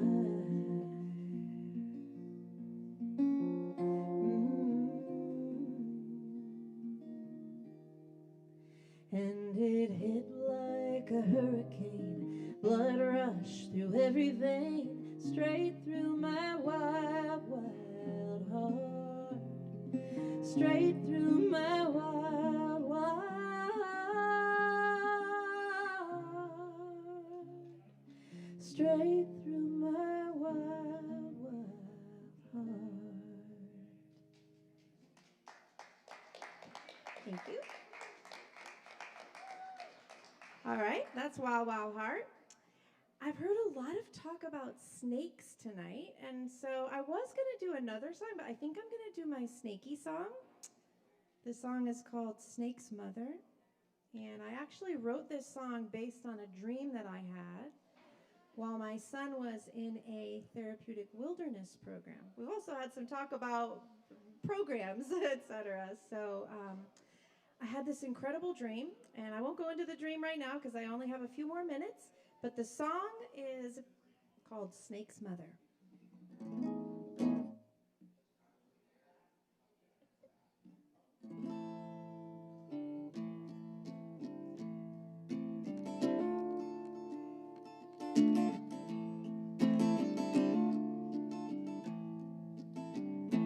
There's a snake in the house.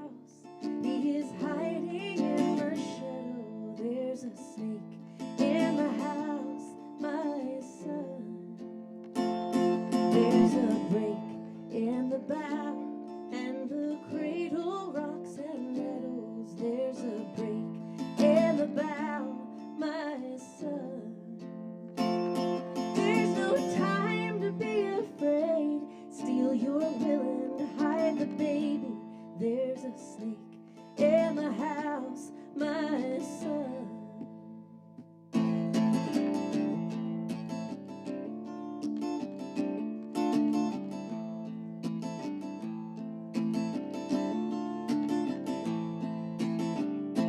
There is smoke, there is fire, there is truth and there is fable. You are wise enough for worry, my son. He is wild, he is angry, as afraid as he is hungry. He is burning, my son. There's no time to be afraid. Steal your willing, hide the baby. There's a snake in the house, my son.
There's a snake in the house.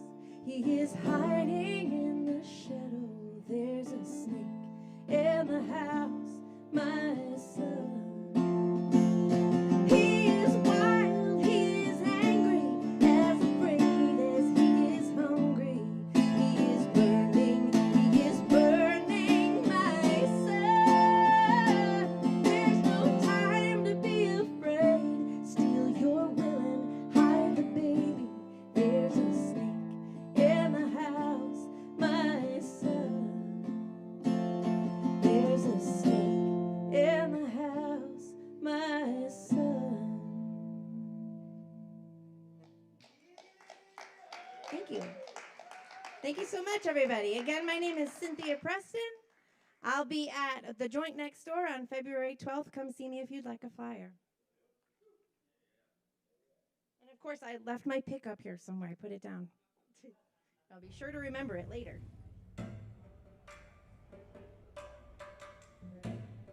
Yes, y'all, that is Cynthia Preston. Let's keep it going for her. Excellent songs. Excellent. And yeah, we do this every Wednesday, as you all know. And we still got some performers on the list, and we got a little surprise as well. All right, so at this time, I'd like to welcome to the stage Mr. Aaron Price and Mr. Chris Madrano. They're going to do a little song, a little something, then Aaron and I might do a little something, and then we'll keep it going.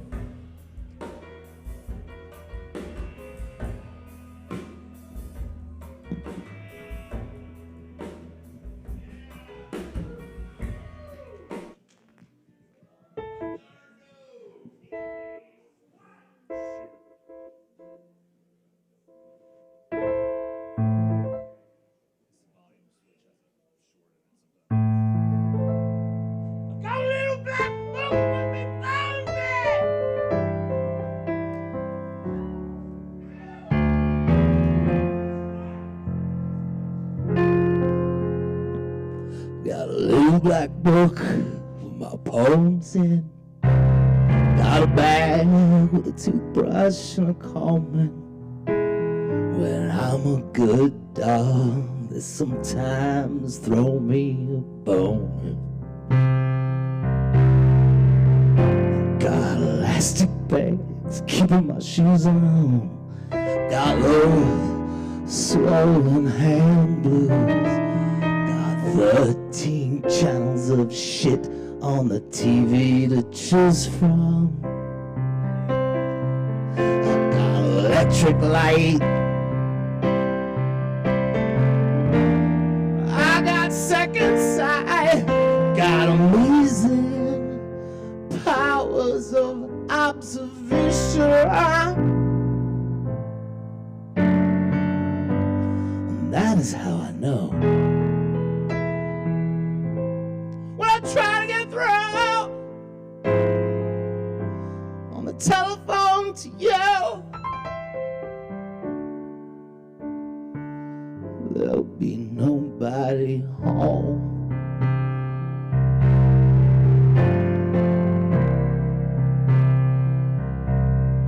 I got the obligatory Hendrix poem and the inevitable pinhole buns all down the front of my favorite satin shirt.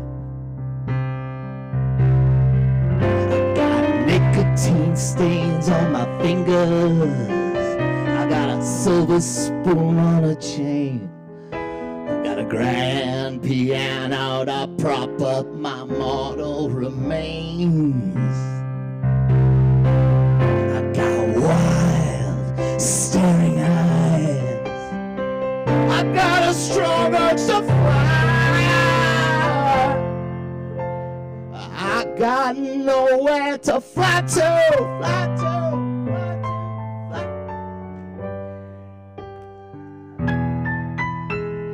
Oh, babe,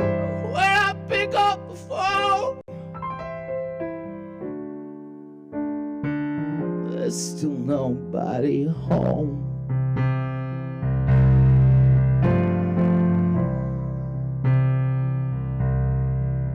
I got a pair of Gold Hills boots. I got fading roots. Thank you, Aaron.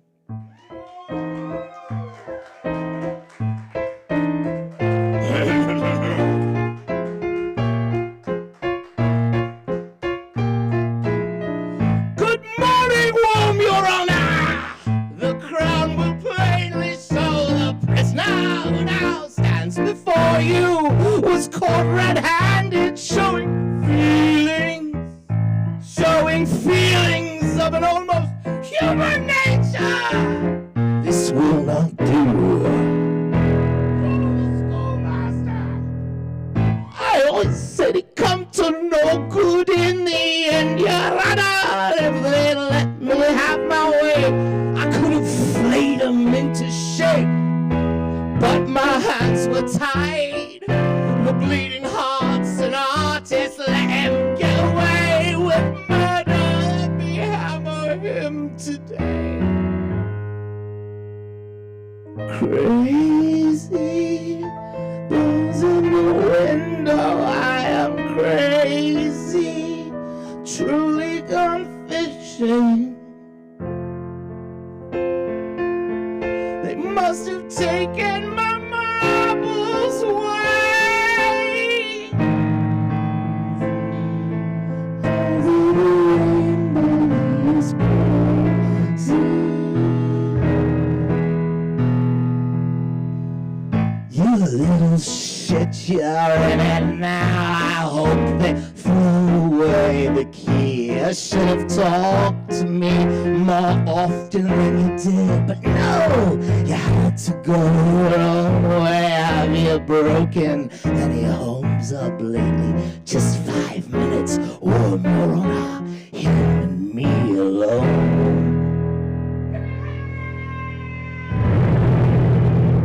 So mother, baby, let me hold you in my arms. But I never wanted him to get in any trouble. Why do you ever have to leave me warm, Your Honor? Let me take him home. Crazy over the rainbow, I'm crazy. Passing the window. Must have been a door there in the wall where I came in. It was crazy.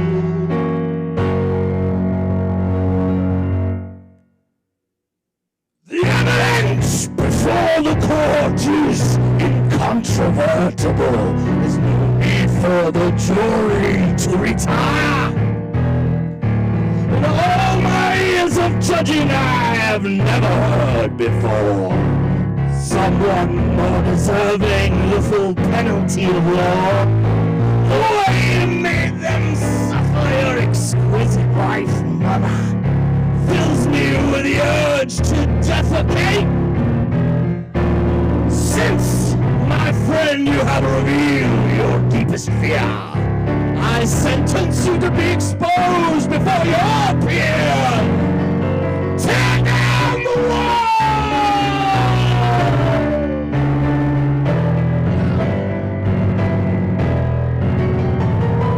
Tear down the wall.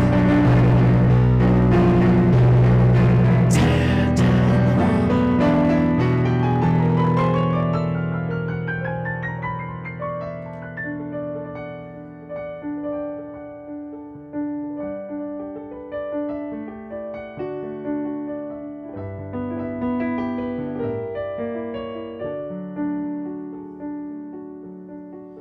Oh, ring choose ones who really love you. Walk up and down outside the wall.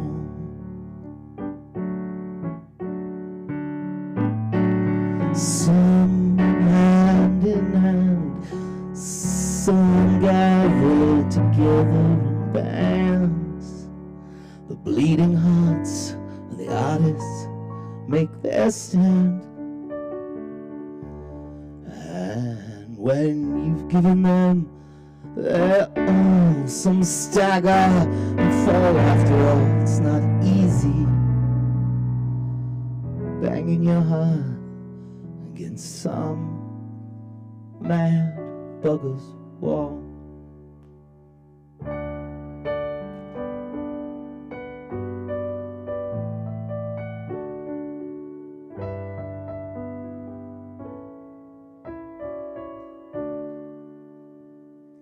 And when you've given them your all, some stagger and fall. After all, it's not easy banging your heart against some mad bugger's wall.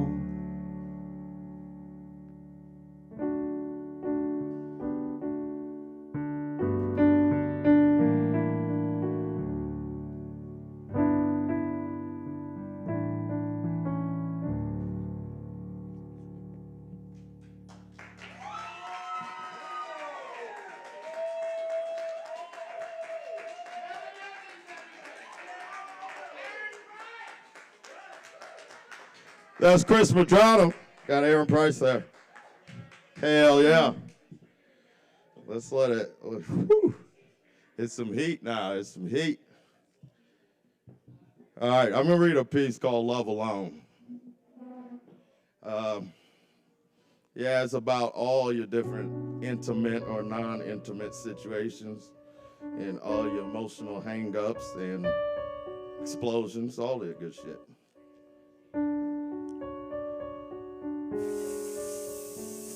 For those who can't make love, let love make you a bed of water in a cruise. P.S.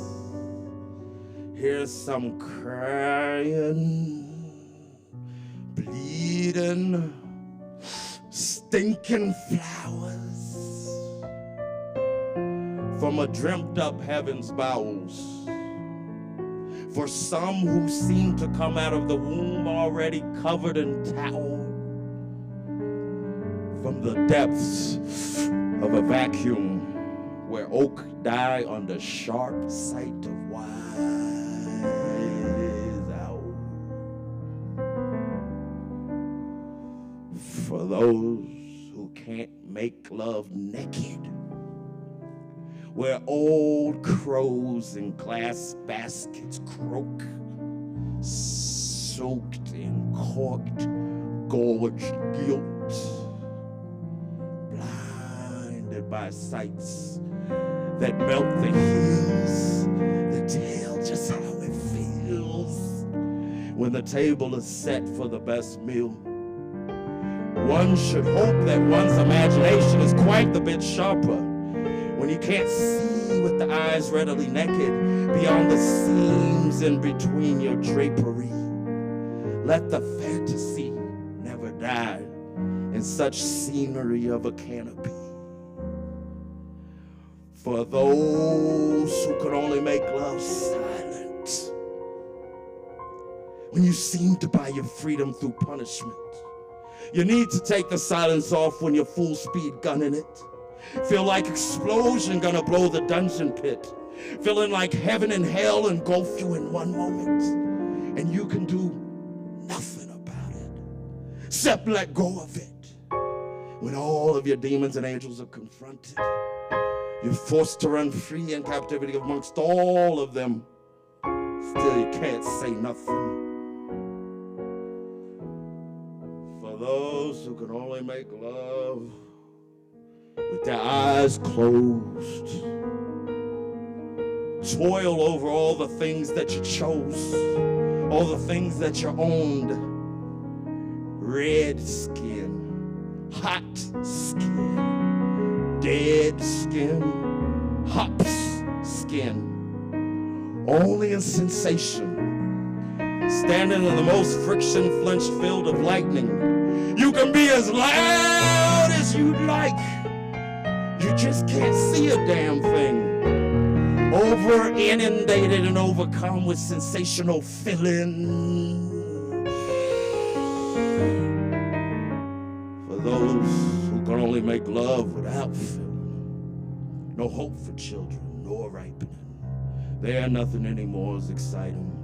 When the knife is only mechanically swinging into the orchard of cultured peach. Rows of dreams of peace. But here, tragically, the knife is just killing. Sliced lemon moon, peeling and crying, then revealing and dying without even trying. For those who can't bake and make love on timing. And for those who can only make love in broken glass. Asphalt against the stomach, wall against the back, alley too narrow to feel like home, too closed in and isolated and city cut to feel the need to make too much of fuss over dirty normal transgressions of us. Scream, but it won't help you up. The pain forcing you into outer body belt of astral dream, where everything's just so heavily heavenly and lovely. But this is all just temporary. Loose earthworm and balm cherry. For those who can only make love in thickets, in wilderness, in buzzing, jumping jacks of jerked spirits, flashed and flapped into song on flying battle raft. Riding upon a dream, upon the breath wish that everything outside of illusion shall be peeled and revealed for the most natural, beautiful view of all of you. Sparkly, sparkly, tingly, burning, throbbing, buzzing, bouncing.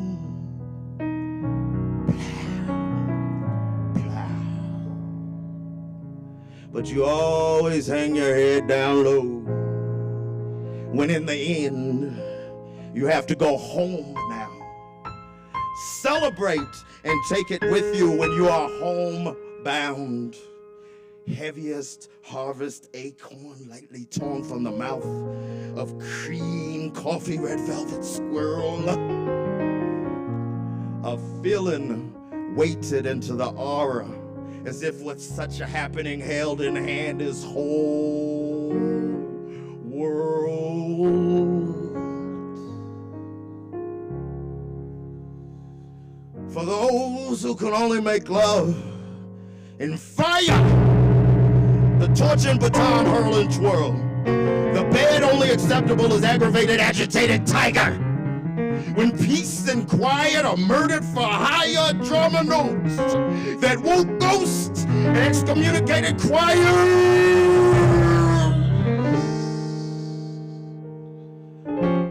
For those who could only make love alone in straits so dire, paranoid, trust no one, afraid to bleed of disease, of pregnancy, intimacy, and the weeping, vulnerable drunk. Why not seek solution in substance, reflection of depth and connection, first innocent? That is for those who can't make love alone.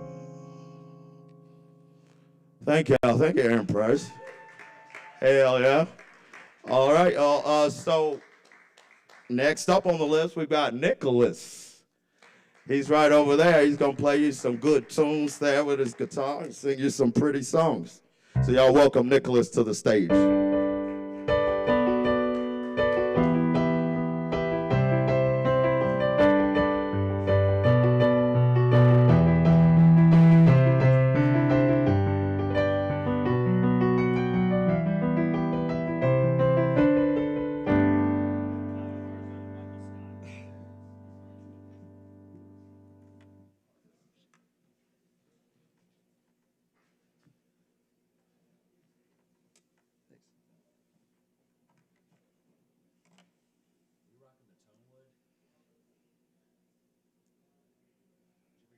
get it to. I got the new one. It's like the DI thing is different than what I'm used to.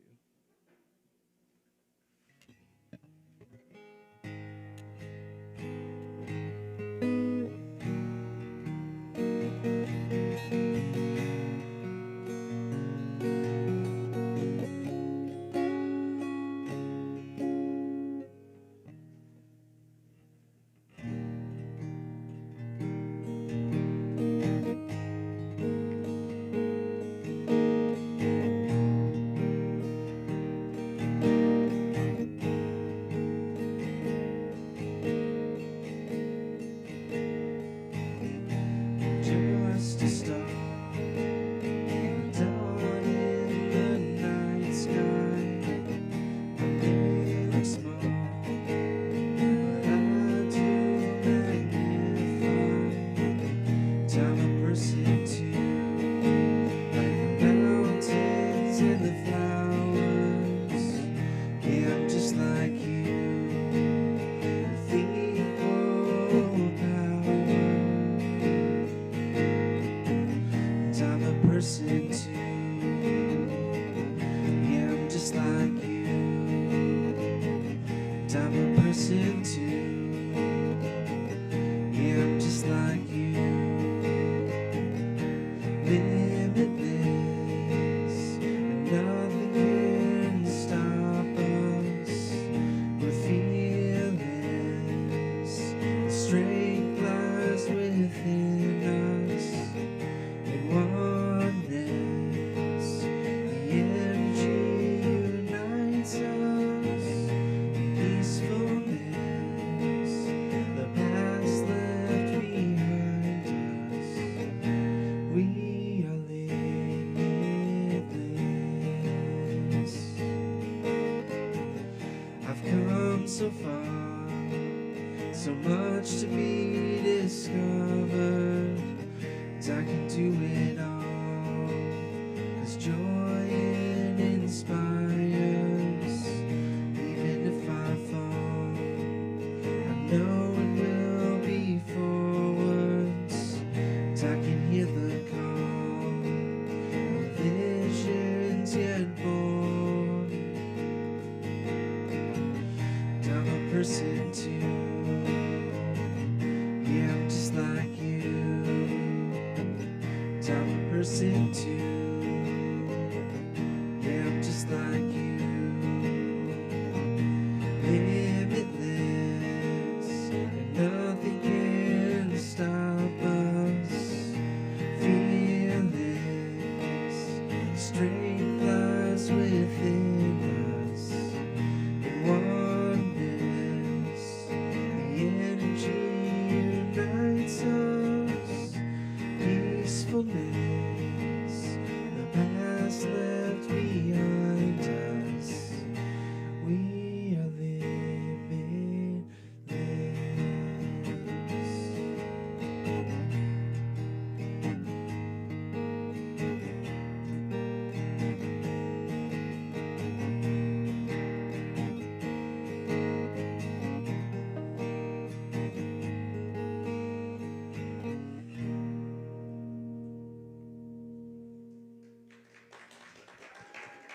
Thanks.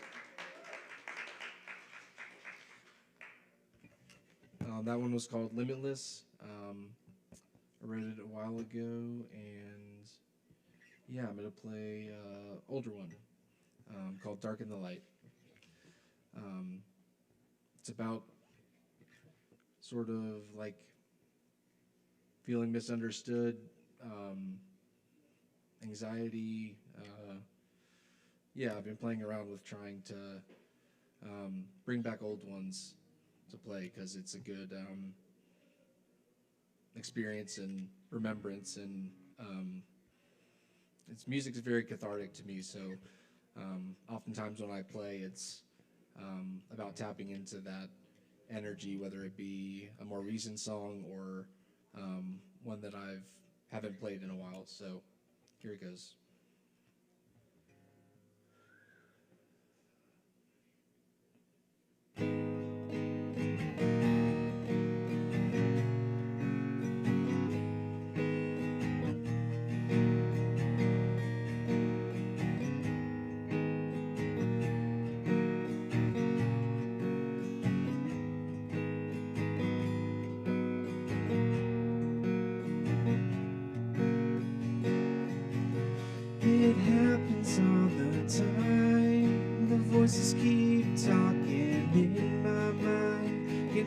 them even when I try. And the silence is all you hear. But if I spoke, would you open your ears? Because what you think is what I fear. And I could say how I feel, but you won't feel it. And I could open up my mind, but you won't hear it. You see, there's no point of even trying. And I don't think you'd understand. And in the light, and I just want you to know who I am. And I just want you to know who I am. A journey through moments, trails left behind, and I keep going.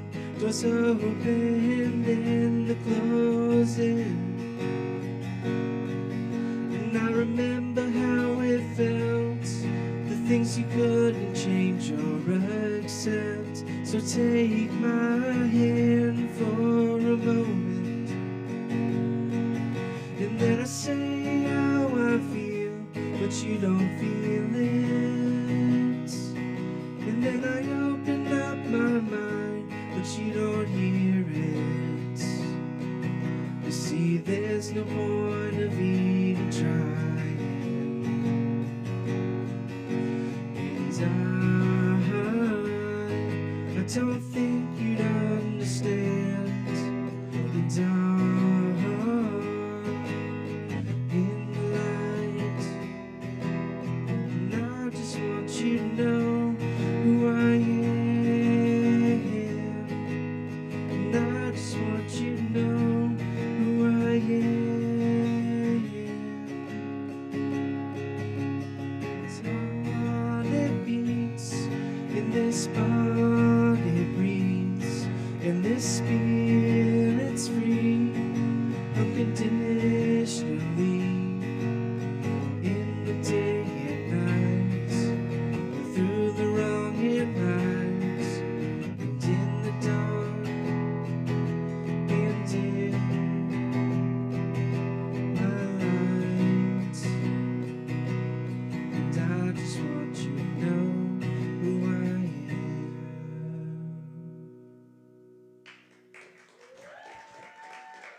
Thank you.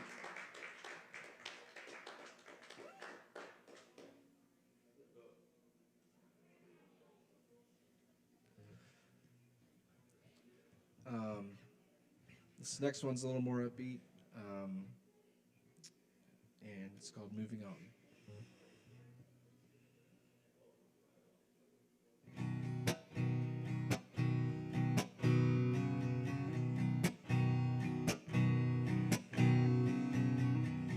Spending our days figuring out what is life and what it's about, and we keep moving on, finding our way to the light. But here we are, still dark as night, and we keep moving on. This world has got a hold on me. The less I think, the more I see. We're moving on to the beyond, and living days until they're done. And I don't know how.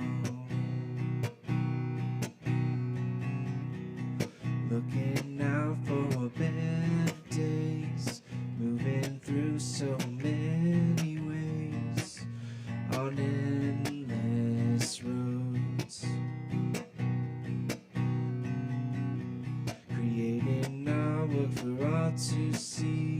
expressing who we're meant to be as we dream out loud. This world has got a hold on me. The less I think, the more I see.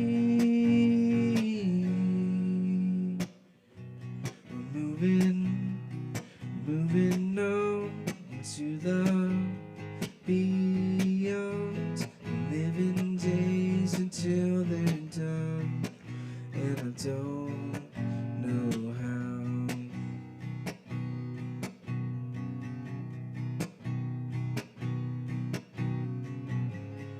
Don't wanna wait and stand by as time waves goodbye.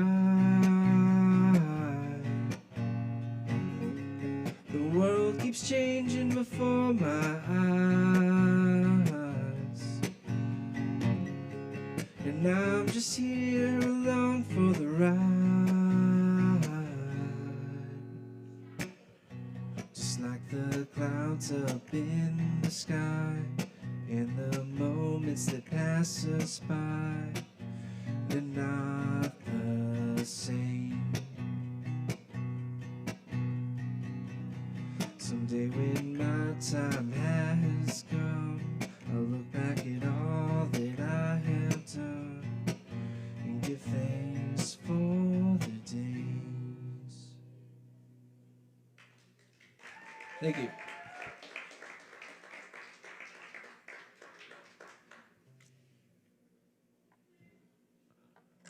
All right, let's keep it going for Nicholas. Keep it going for yourselves too, hanging out all night like some teeny boppers. All right, next up on the stage, we've got America's James. Y'all welcome America's James to the stage. Give him just a second, get set up and whatnot. And please tip your bartenders. Thank y'all for coming tonight.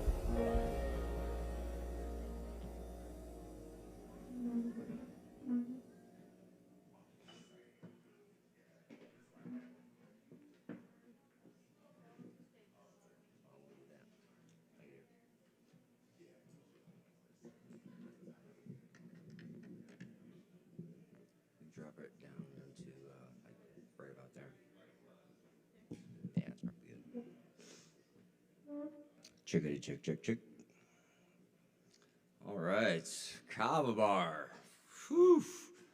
How I've traveled through these walls. I first played where it was near Storm. If anybody remembers where that used to be. And then my favorite place in the Glass Box at Eagle Street. And then the last time I played a rehab ago, this place was smaller.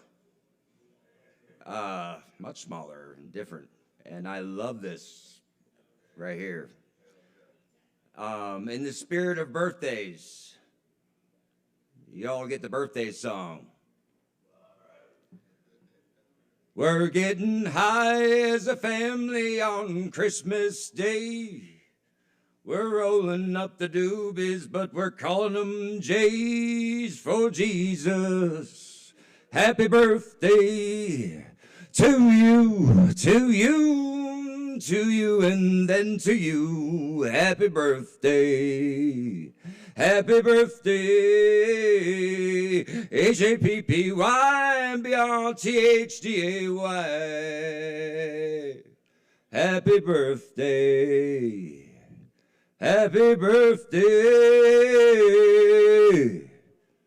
to you.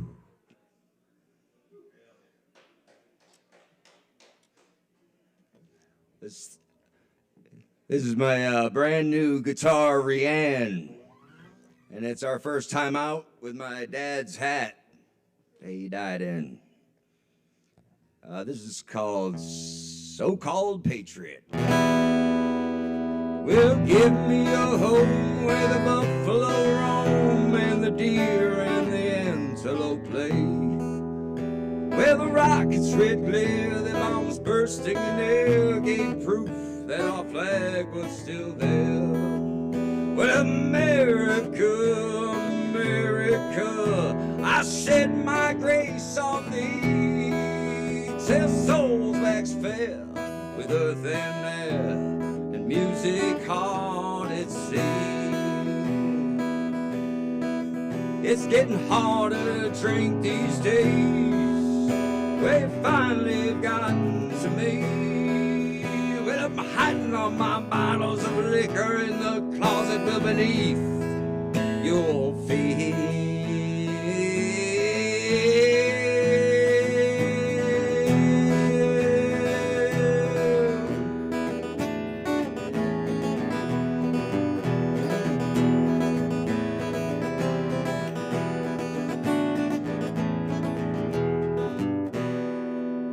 How often at night when the heavens are bright with the bright of this glittering stars, well, it catches the gleam of that morning's first beam, now reflected glory shines. Well, the silence in this household like a nuclear bomb, well, this flash of your greatness and then you were gone. I look to the horizon and it's always the same. I'll always be this loner just playing the game. It's getting harder to drink these days. Well, you finally have gotten to me. Well, I'm hiding on my bottles of liquor in the closet beneath your feet.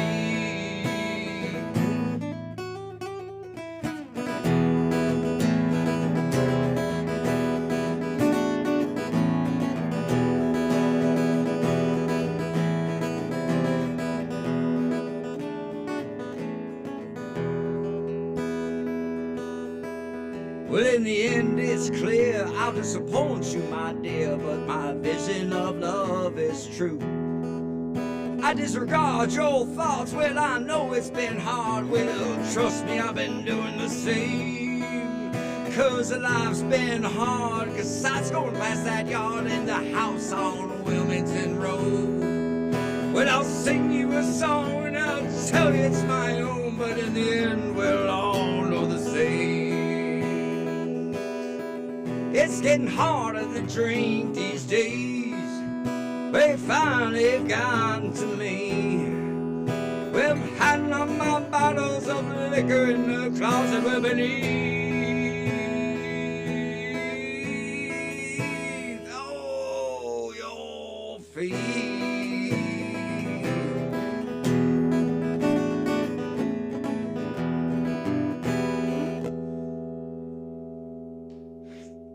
Thank you very much. We're gonna call this one, I can't remember what we're calling it.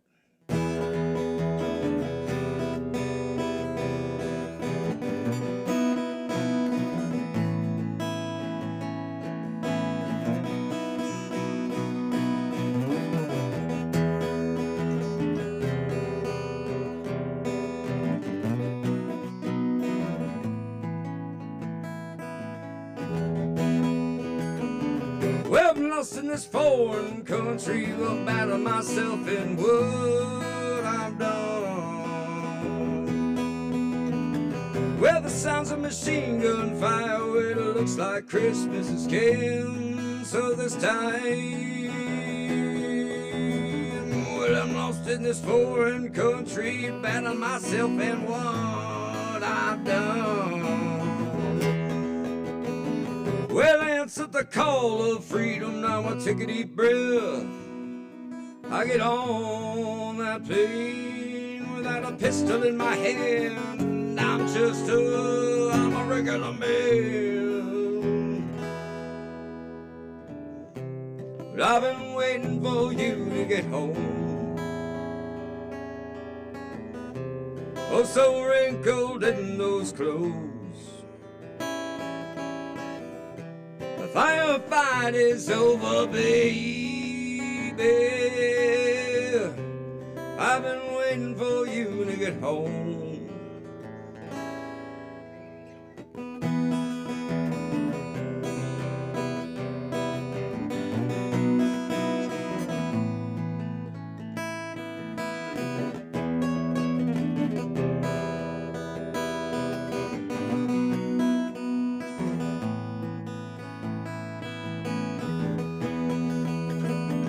Well, I'm lost in this foreign country, abandon myself in what I'm done.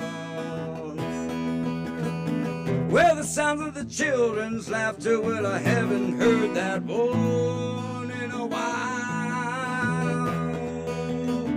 Well, I'm lost in this foreign country with muddy boots and bloody toes. Well, I answered the call of freedom, now I take a deep breath. How I get on that plane, and a pistol in my hand, I'm a regular man. I've been waiting for you to get home. Oh, so wrinkled in those clothes. The firefight is over, baby. I've been waiting. Oh, I've been waiting. I've been waiting for you to get home.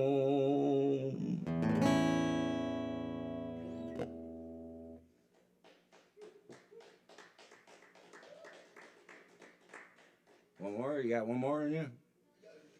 You all got one more? This is our longest goodbye. Well, I'm meaner than jabbing. That's how it goes. Well, I'm meaner than jabbing all them sticks in your eyes, but I'm the only one you want now to hold you at night. I get worse every day. Well, it's time to stow away. Well, some drinks will taste better than that sex will ever be. Don't worry about my actions, 'cause tonight is on me. I get worse every day. Well, this time, stow away. Well, we're sifting through the darkness where there must be some light. And word about the future, well, in all of our lives. We'll wake up in the morning with a son and a wife. Well, there's too many emotions for this longest goodbye.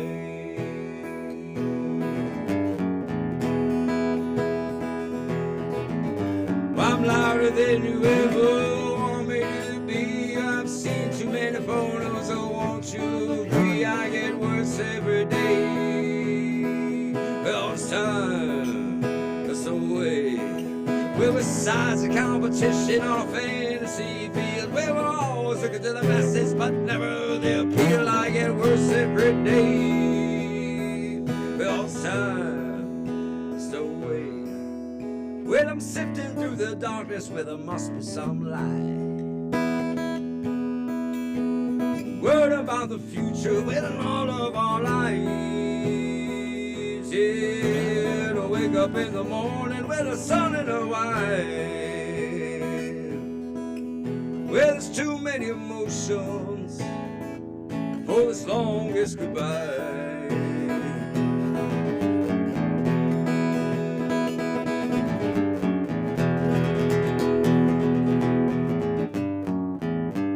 My performance ain't that perfect, but you've heard that before.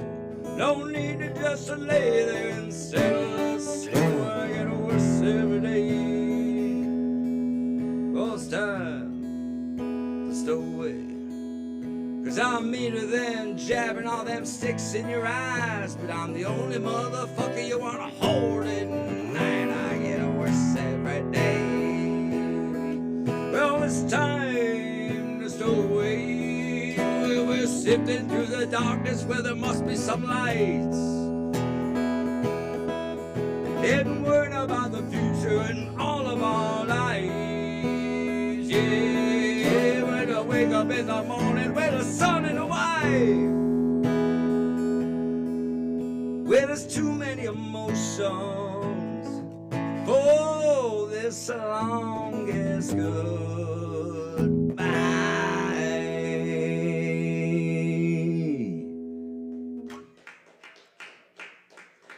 Thank you very much. Rianne really enjoyed tonight, and I did too. And thank you very much for your patience, and I hope you have a great, great awakening. We good to unplug, brother? America's James, y'all. Hell yeah, let's keep it going for America's James. Thank you very much. And is that Ryan? Is that the name of the guitar? Rianne. And give it up for Rianne as well. All right, we still got a couple more people on the list, y'all. So let's welcome Wiley Robinson to the stage. He's been patient all night. He's been here.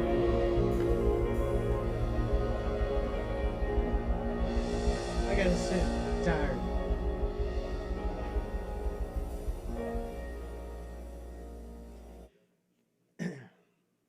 Thank you all for taking time out to listen to me. My name is Wiley Robinson, and I write poetry. A long time ago, there was a poet by the name of Ovid. He lived during the time of Augustus Caesar. He was exiled. He wasn't executed, so it must not have been that bad.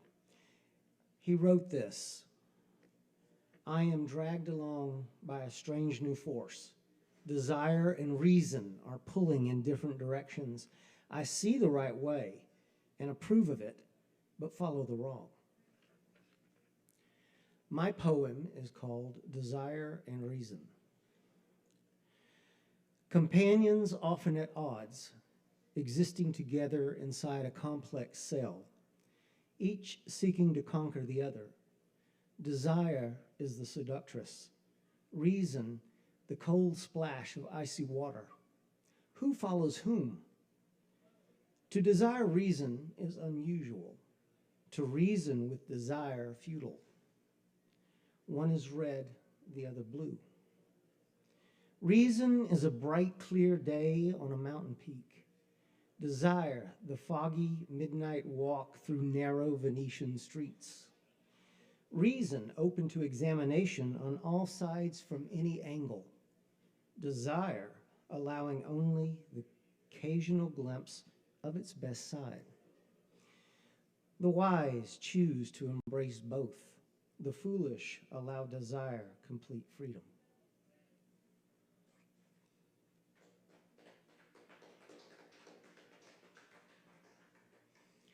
I lived in New Orleans for a number of years, and I used to love riding my motorcycle down River Road when they were burning the sugarcane fields.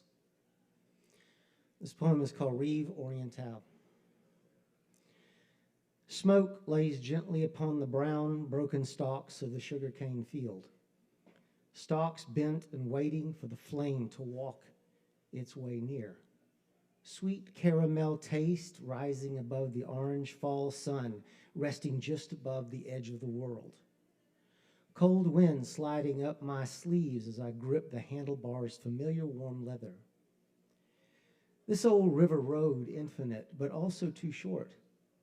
My worn front tire rolling by these fields that have surrendered their liquid candy without protest.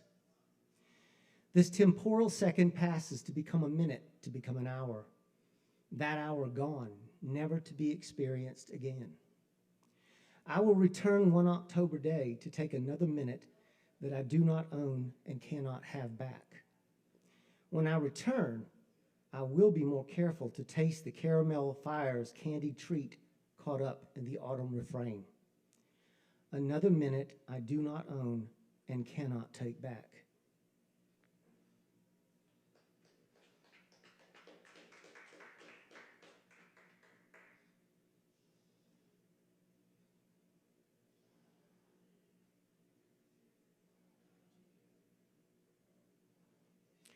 This poem is called Prophecy.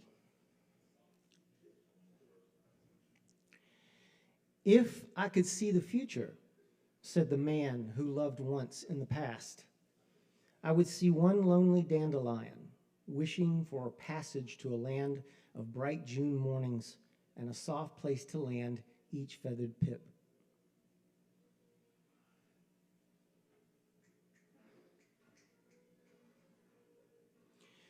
This poem is called Origami.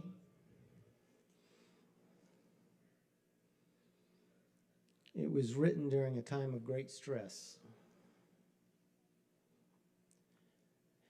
An unfolded truth at first appears too grateful to be accepted by ears accustomed to lies. A lie, in particular, that starts with I and ends in you.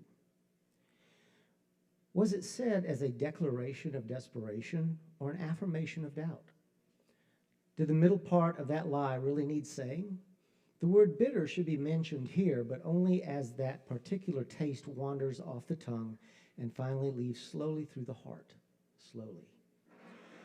Though with each sunrise, that green persimmon draws less and less until it ripens and the astringent becomes gently, subtly sweet, very vague, much like a distant radio station that won't tune on the coarse dial. Naturally, this so-called sweetness doesn't satisfy, so you take the truth and fold it into the shape of denial, a comforting shape that those of our specific species find desirable. To be honest is what we do for other people, but never ourselves. Denial shapes our own truth. Honesty is therefore a subjective and subservient fine linen that only gets unfolded when company is over, or especially when we give advice as the wide third party. Let us now disclose together that we have denied the truth and regretfully not used honesty to its best ability. Now we know.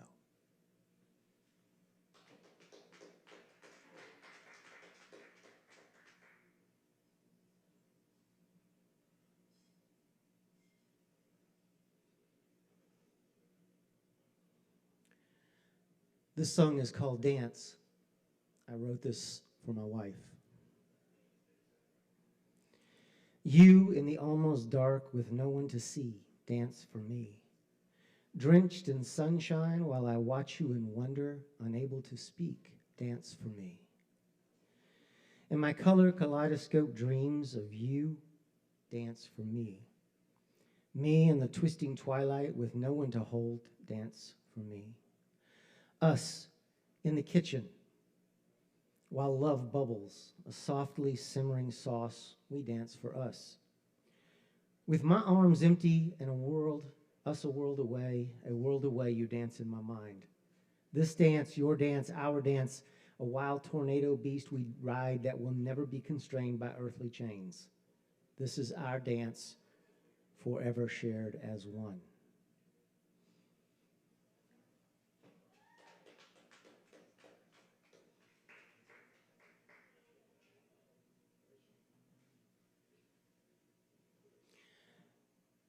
This poem is called Fate.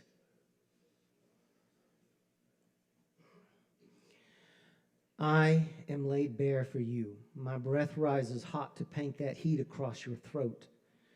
A coarse whisper pulls me onto your lips with a taste of vanilla and woman. I am on the sharp part of this blade. My pulse rips hard against soft. This is what we want now. Frantic rhythm pushes us faster, faster. We cannot breathe and do not care. This sweet hunger strikes without repentance. Finally sated, sleep consumes the fire. Yet heat lingers while loving whispers float softly about, whispers that confirm the future forever.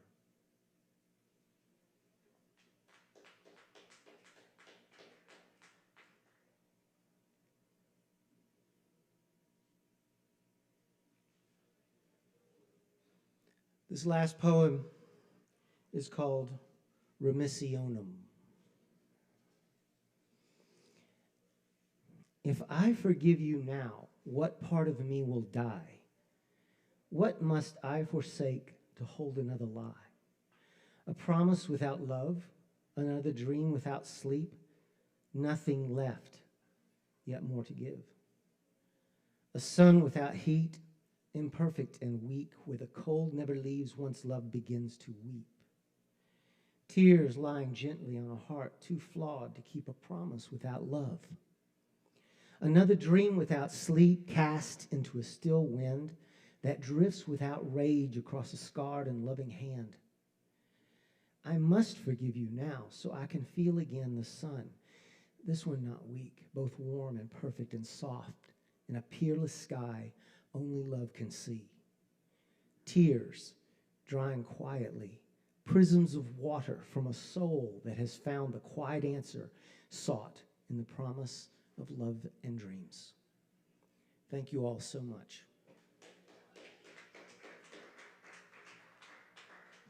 That's Wiley Robinson, y'all, bringing some poetry to us. Thank you. Absolutely. And next up, we got Zach Jones. Hey. Hell yeah.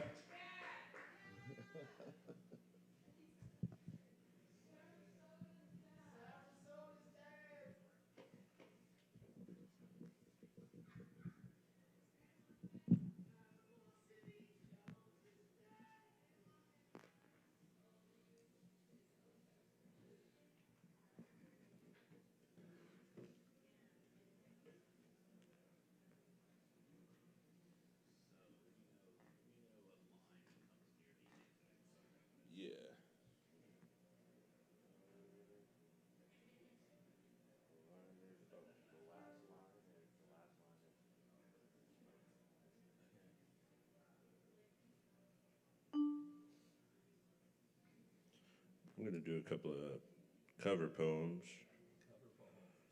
from the great Jack Kerouac.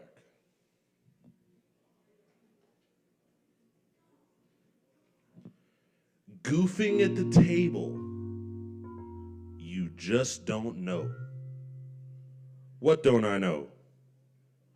How good this ham and eggs is.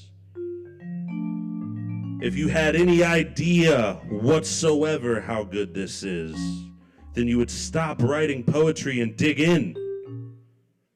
It's been so long since I've been hungry. It's like a miracle.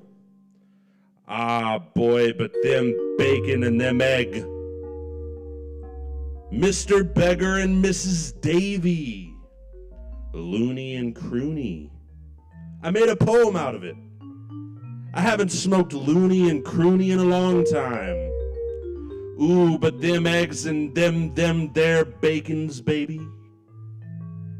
If you could only lay that down on a trumpet, lay it down solid, brother, about all them bacon and eggs. You gotta be able to lay it down solid. All that loony and froony, frakins, akins, and begs. Lay it down, all that beep boppy, beep buddy. I didn't took, I could think so beep boppy boppy.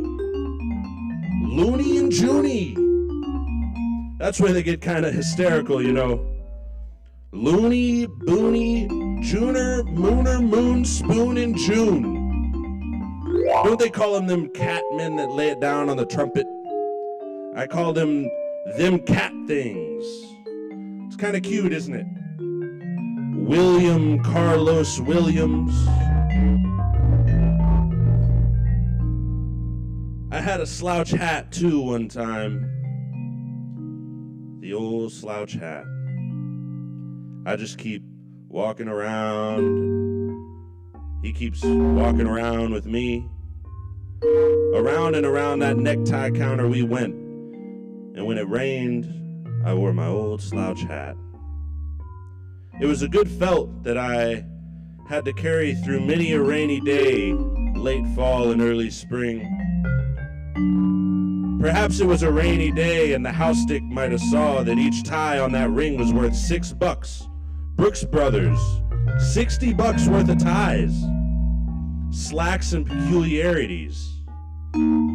I couldn't even find a pair of slacks I thought was suitable to wear. Wrapped one pair around me and pinned it in with a safety pin. Pulled up my trousers, went out and looked at myself in the mirror. Oh no, those won't do, and I walked out. Wrapped the slacks around my waist, took 2 other pair, went to the mirror, threw them at the salesman and said, no, those won't do, good afternoon, and walked out. But the slouch hat I got at Harvard Club or Yale Club or Princeton Club or one of those other Dartmouth Club, University Club. Always barred the yacht club because it was a little over my kin. Because the doorman knew that only Mr. Astor or Mr. Vanderbilt or Mr. Whitney belonged. And he couldn't say, "Good morning, Mr. Astor," because he knew I wasn't Mr. Astor. I always figured a way to heal into those other clubs. Not only a member of Who's Who, but a Who's Who also have to be a special member of New York City's own special clique of Who's. I get in the athletic club many times, and I'd go up to the billiard room. I'd wander back around the room, hands in back, and every coat rack I backed up against, I'd feel for the wallet. One day I walked out of there with 10 wallets. Bellboy looking me over. Pretty soon a very dignified looking gentleman come up and buzz the bellboy. He says, "Who?" And I says, "Man told me his name while we were drinking at the bar, and he told me to meet him in his billiard room at the athletic club, but I don't see him, so I better go." "Well, tell me about the old slouch hat." "Oh, one of my numerous trips to one of the numerous clubs of New York City. The hat finally was left in a hotel, which I had to leave rather hardly one night, never to return. So the hat was given to the cast-offs of the hotel, which they collect in rummage sales, and may now be worn by one of the members of Skid Row, New York City, the Bowery. I seen that hat by moonlight. Yeah, I had a pointed mustache, and I mean pointed, half an inch from here. Double-breasted vest and a derby hat and striped trousers, English shoes, black, very pointed. They were Hannah shoes. People on Broadway turn and look at me. The worst is yet to come. I had a prize nez with a long black ribbon down to my buttonhole, and I wore a carnation, white or red. Boy, did I look like something. A year later, I got caught. I was dressed differently and everything, but boy, that mustache and that prize nez was really out of this world. I used that outfit 6 months. Finally had to pack it in because it was too well worn. Prize nez was in a coat I stole.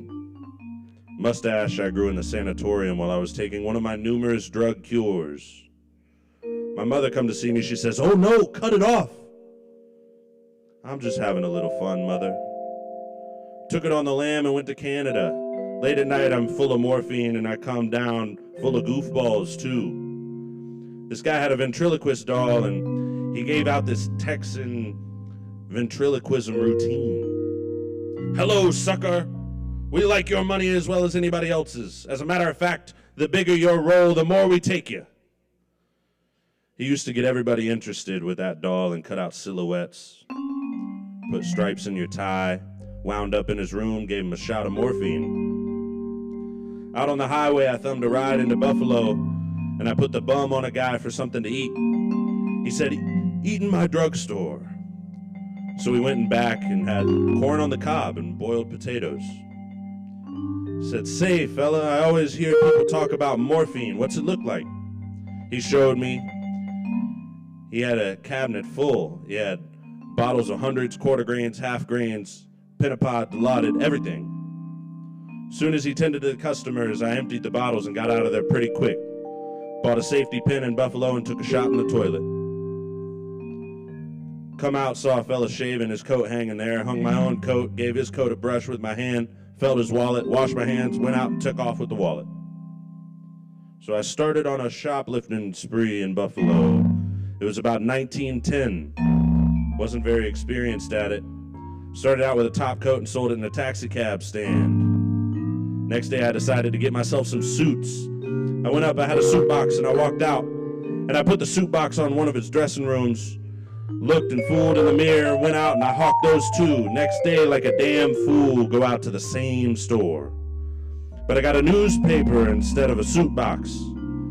Thought I'd try a new routine. 2 guys kind of watched me. I went up, wrapped myself in 2 suits, went to the elevator. Bottom gentleman tapped me on the arm and said, "Will you come with me, please?" And in the county jail, they ate, for breakfast, you got oatmeal with 1 spoonful of molasses. For lunch, stew, mostly bones, graveyard stew. And for supper, dinner at night, beans. And you couldn't smoke.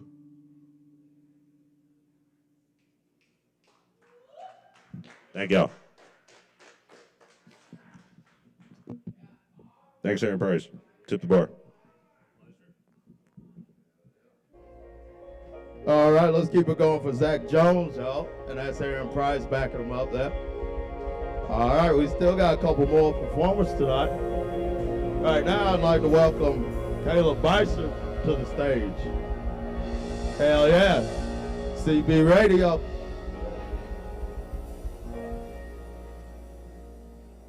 Hell yeah. Thanks, Kevin.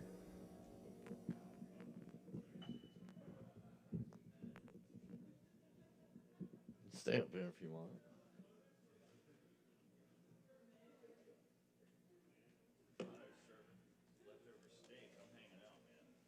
Okay, good. Yes, we are in it for the long haul tonight. Oh, yes. Okay. Thanks, y'all. Good to see everyone. I'm gonna do a few poems. This first one's called Mariposa.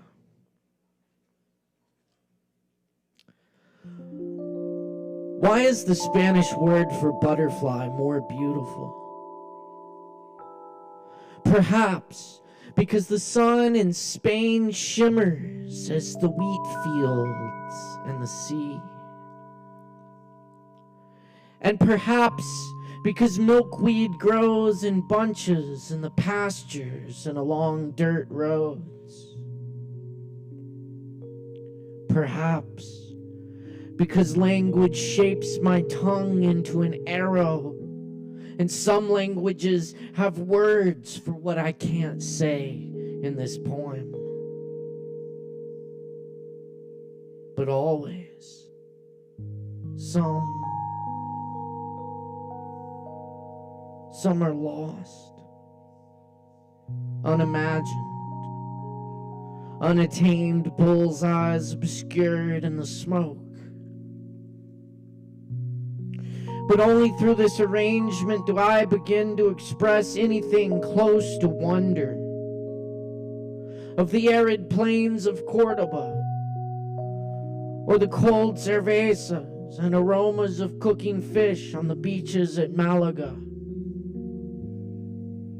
or the old woman living in the hills above Granada, following its winding rivers that carry orange blossoms like little lost bridal veils from some happy party upstream from here.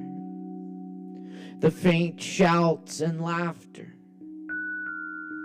a flicker of firelight dashes across the treetops. We must be so close to beauty. A mariposa always remembers where it's from. Generations of them fly home over flowers and tundra.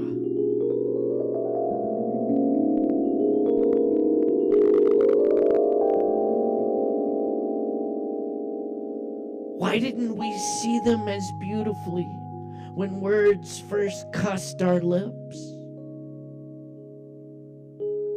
Why do our own words fail us?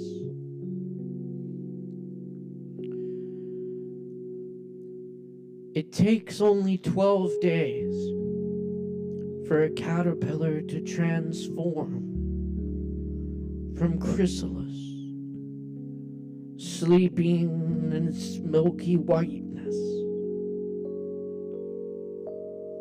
to butterfly, wings spread, unfolding ministry of the mariposa.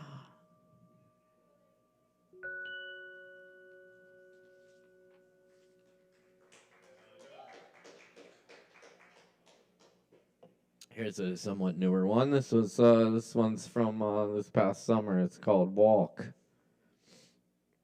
We might have done this before.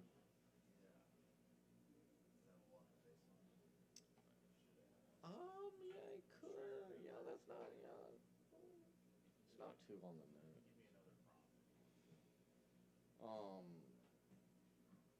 No, I like that. I do it kind of like, kind of inspired by, what's his name, Robert Lowell. All right. I'll just jump into it. I guess it's kind of quick. Walking around the lake, I see fallen trees reaching from the water with green leaves. My mind takes a walk. I see days with their brightness gone over the hillside, the dam holding back the lake, the trees crocheting the sun on the lake, my mind hiking mountainsides and jumping into sky. The rain in the other valley, I hear its thunder.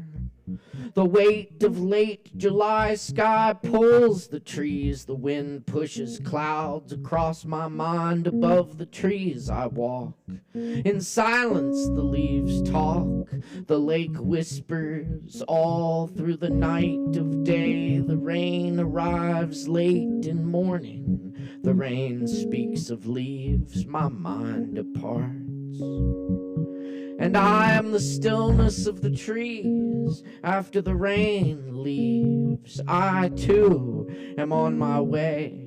I never left the lake. I never left.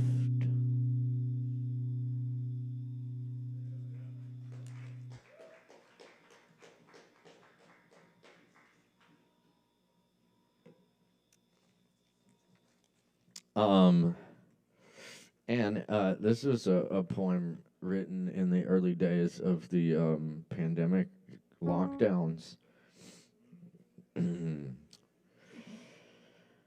It's called Present.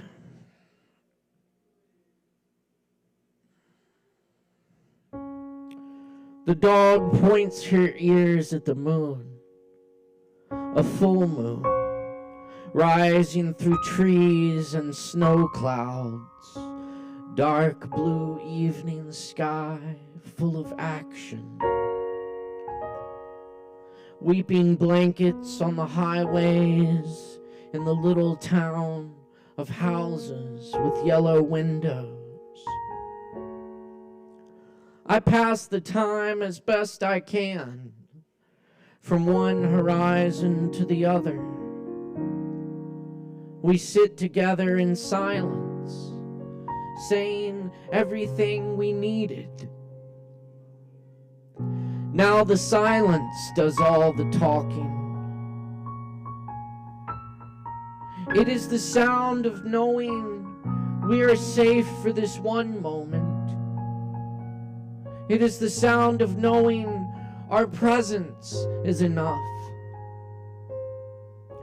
It is the sound of the wind and the empty bus going by. It is the sound that the dog hears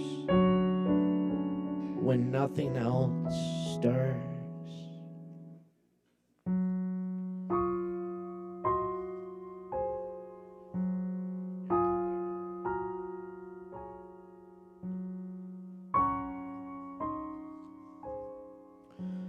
Snow covers the midday in silence. Alone between spaces in the atoms that make us, we hold on. Nothing dies like tomorrow when shadows crawl across the mountains. Breaths of fire part ocean, solace. In that we can never finish before the mind is gone. And mushrooms and grasses grow us into children we never had. Climb trees, make clover necklaces. Places look strange and familiar, and we awaken and call out from our beds.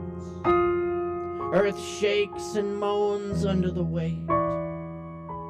Great flocks of birds escape over our heads, landing in that country field where lost balloons end up.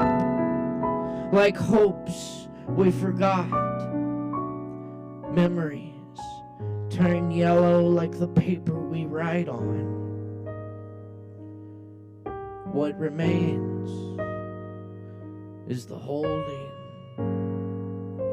that fills the spaces.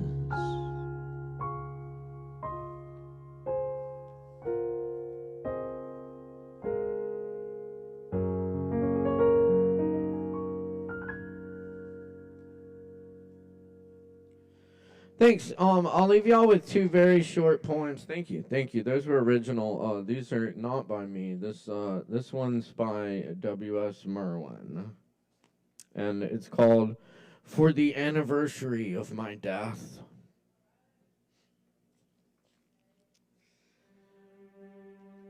Every year, without knowing it, I have passed the day when the last fires will wave to me, and the silence will set out, tireless traveler, like the beam of a lightless star. Then I will no longer find myself in life as in a strange garment, surprised at the earth and the love of one woman, and the shamelessness of men.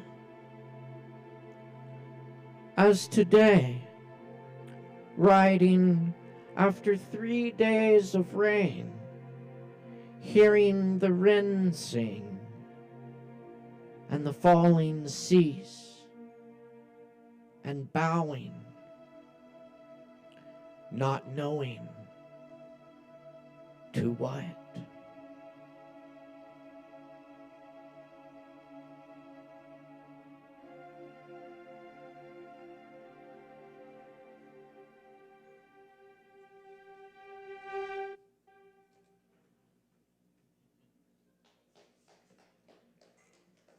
Thanks.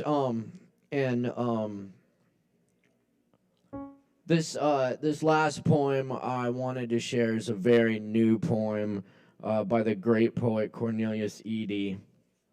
Old friend Cornelius Eady. Anyway, he wrote this really powerful poem, and I think it speaks for itself. It's called Renee Nicole Good is Murdered.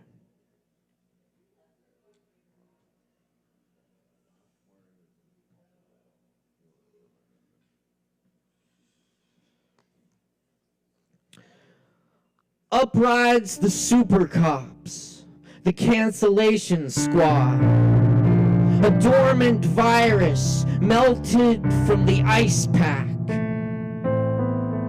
And the conversation is end-stopped when the shell cracks her car window, does its dumb duty, brings silence to a poet's mind. And the president says, you're a terror bot if you don't comply. Homeland Security puts on a 10-gallon Texas-size hat, says, see what fucking with the bull gets you?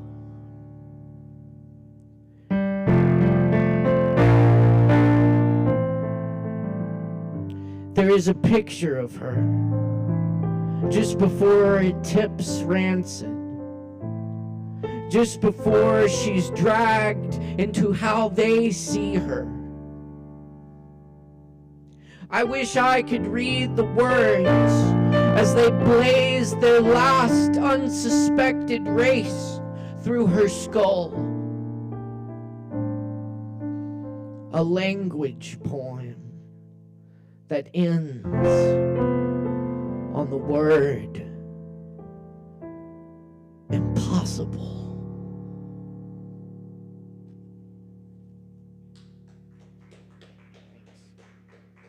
Thanks, y'all. Aaron Price on the piano.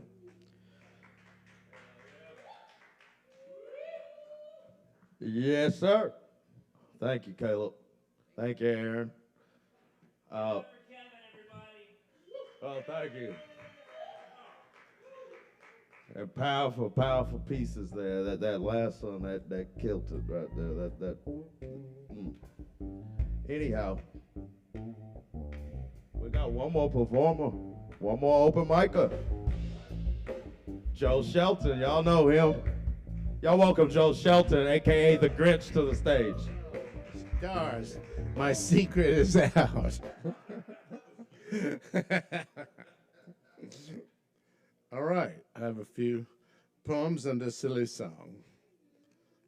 Oh,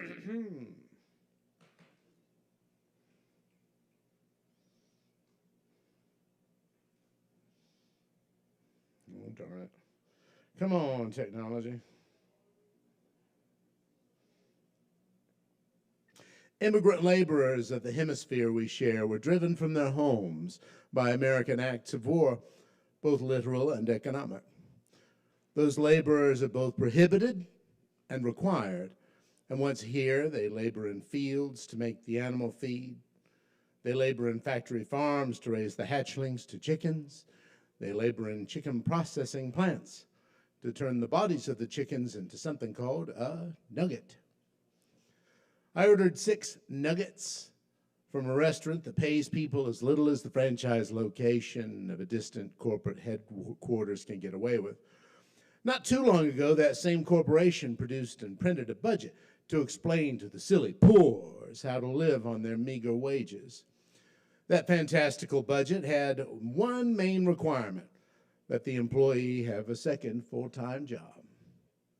Here now, I sit in my car, my running car, with the air conditioning on, next to a small scenic lake in the middle of my predominantly white town, eating those perfectly engineered food-alike nuggets.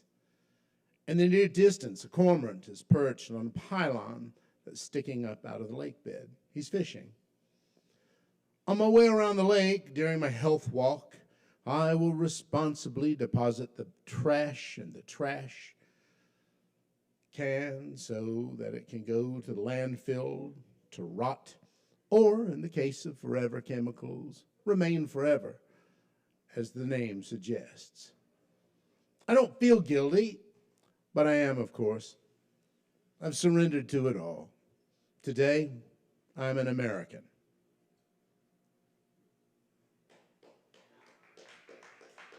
Thank you. What's wrong now with standing in front of the mechanical press, activating the 2-hand safety switch and listening to the gentle hiss as it smashes down onto the metal preform? 3, 2, 1, and the timer reads all zeros. And what was wrong with tilting the deep freeze refrigerator door up onto one corner and then flipping it up onto the USB work table to check it for scuffs, dents, and scratches? That one's 4 millimeters, so a fail. What was wrong with flipping the numbers on the spiral binder, climbing a stepladder, and then sliding them into the slot along the top of the pricing sign atop the end cap of Seafoam? $2.88. What was wrong with loading the books onto an angled rolling bookshelf, shuffling and reshuffling them until they're all in the same order as the invoice? 26 titles, 26 monographs. And was there anything at all wrong back when I was counting the drawer down and doing the last cash drop before the shift change? And 2 rolls of pennies makes $203. Nothing at all was wrong, or was ever. It's not euphoria, it's not agony. It's dull and it's normal and climate controlled. Feels like work, because it is work. I again activate the 2-hand safety switch and listen to the gentle hiss as it smashes down onto the metal preform. 3, 2, 1, and the timer reads all zeros. I untether from the world to float and meander in an ether that's teeming with cumulonimbi of schemi, fluffing and twisting into the shapes of old tasks. Once drifting among and through those clouds, I empty the decanter of the self into the noble exploitative chalice of work and am imbibed and dissipated and dissolved, and yet remain. With the beep of the time clock at 11 p.m., I'm reborn.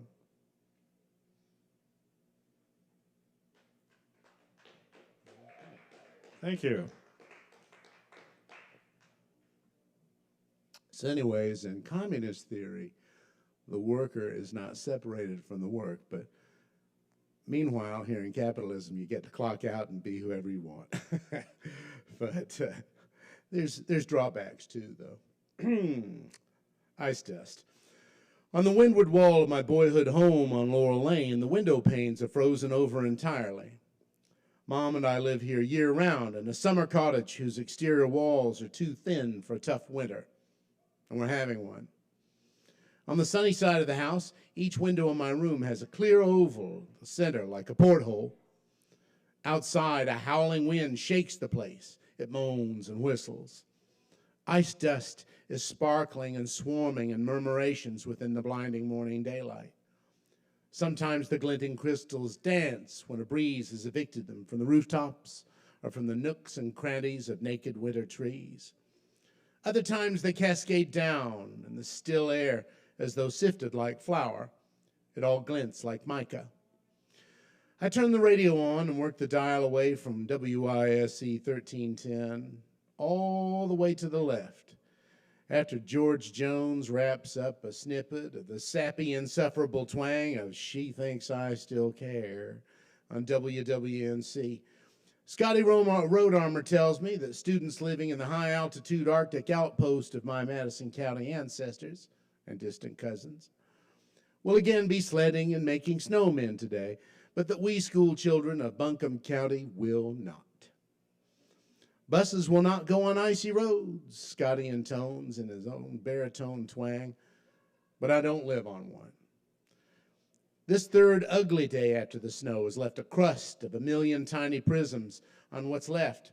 It crunches miserably underfoot as I walk down our brief driveway to Laurel Lane, stepping down on the tracks of my own footfalls from 2 fun-filled days. Was it greedy to want a third? I march down to Blue Ridge Road and stand red-faced and resentful in the blistering cold. I arrive first, followed by the Dyer girls, then Heidi and Hansi Felsch, and Brian Boone, but not Jeremy, who caught cold. Rickety old Bus 93, which ought not to any longer transport students to Charles D. Owen High School, swallows up the Dyer twins and their sister Beth, issues a grinding sound from its transmission, and then rumbles away. About 10 minutes afterward, we middle schoolers pile onto frosty-windowed, chilly bus number 82 with our fellow unfortunates. We ride mostly in silence and to the scorching steam heat of Black Mountain Middle School, having learned a little already today.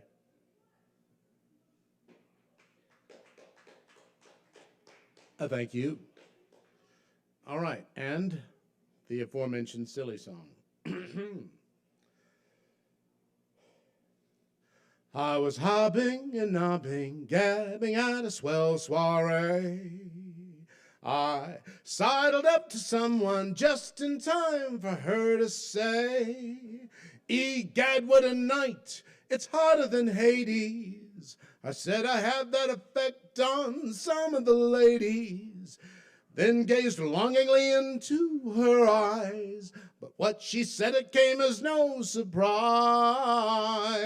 She said to buzz off briskly, told me to piss off quickly. I've got a special gift when I'm given the chance. I'm the life of the party, but the death of romance. I was socially climbing up aboard some stranger's yacht, rubbing the elbows, feeling pretty hot to trot. A voice said, "How's the caviar?" So my response had to be, "If you keep egging me on, you'll never get rid of me." Then as I breathlessly awaited her reply, again it came in the form of a goodbye. She said to buzz off briskly, told me to piss off quickly. My hope becomes buoyed every time I'm in the drink, but then I'm jettisoned like flotsam, and then downward I sink. I got no cash, I've got no class. My attempts at banter make me look like an ass. Calvin Klein designed my two fragrance today. He calls it woman repellent, and it warns them away. I snuck into the store club wearing my old waiter's tux up, lifted my nose to pretend I had a couple of bucks. I asked a socialite if she would join me for swill. She said, no thanks on the flirting. Say, could you get me my bill? Before I had the chance to finish my beer, the bouncer tossed me out on my ear. He said to buzz off briskly, told me to piss off quickly. I don't blow it every time, that's not fair to say, but I sure hold it in my mouth until the stiffness goes away. She said to buzz off briskly. Thank you. Human friendship. There it is. And Hell thanks, yeah, Kevin. that's- Thanks, Kevin. Thank you. That's Joe Shelton, y'all. All right. So, yeah, it's gremlin time, y'all. Or pumpkin, whatever you want to be. All right. So I'm going to just close out briefly. And, yeah, that's that.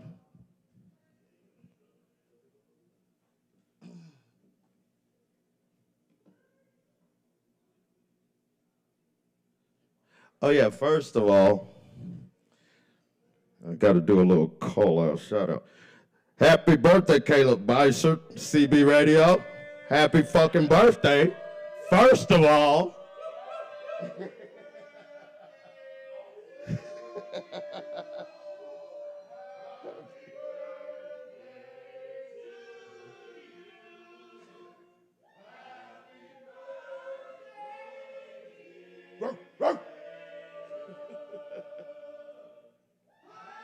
Happy birthday to you.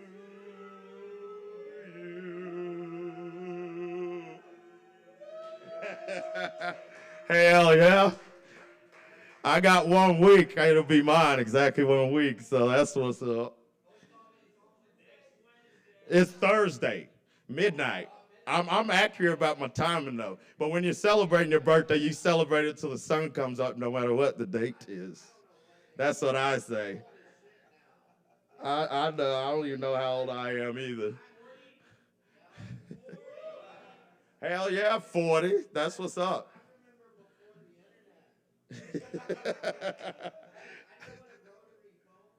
Oh yeah, me too. I hear you. All right, y'all. All right, but so speaking of birds, I haven't read this poem in a while, and it's not necessarily the happiest poem, but a lot of times when we think of birthdays or you gain another birthday, you think of people you lost. So I wrote this back in June 2024 when I lost my life partner to antiphospholipid syndrome, which is a rare form of lupus that only 200-something thousand people in the world have. But anyhow, so this was written in June, shortly after that. But one thing I want to say is, you know, we continue, we keep our good fights on and all that. But sometimes things happen that you'll never be the same after them, and it forms you. But you also have to remember to take little pieces of people with you, and they'll stick with you. You know, if you ever connect, they'll stick with you in some way or another. So it's not that you get over it, you get through it. This is called Our Sanctuary. I buried my best friend and companion at 42 yesterday, looking for a little knot of a bead of cool breeze at the crossroads. Hereby flown, stone to stone, lily to lily, flower to flower, leap toad, fly butter, and sweet PB in the sanctuary. An estuary to ferry priceless thoughts. Piggy bank shotgun blasted, leaking the contents of heaven-sent, hell-bent heart. Rainbowed across the harshest arches. Running wild, loose, and rampant in the panting dog pit. Oftentimes wondering about spaceships, mother uttered under earth-gripped latches and handles on caskets. Give back and get back to the basics. Shaking and scraping dirt with shovel. Peeping the angles of gods, miniature silent angels. Sprinkling light and sight through the timbers and meadows. Desperate, sweet cherries seeding gently into the ground from toppled over tree. There go you. There go we. From now on, I'll most likely feel like a piece of my earth body is always missing. But still, there go I. You said since you can't, that I have to live your life. My widescreen limited edition. We wanted to spend the rest of our lives together. Strange way and fate for it to happen. You're in that realm now, and I'm still down here stuck in this beautiful, mucky manhole pit. Lucky to be graced. Lucky to be graced in the face by shooting and falling stars.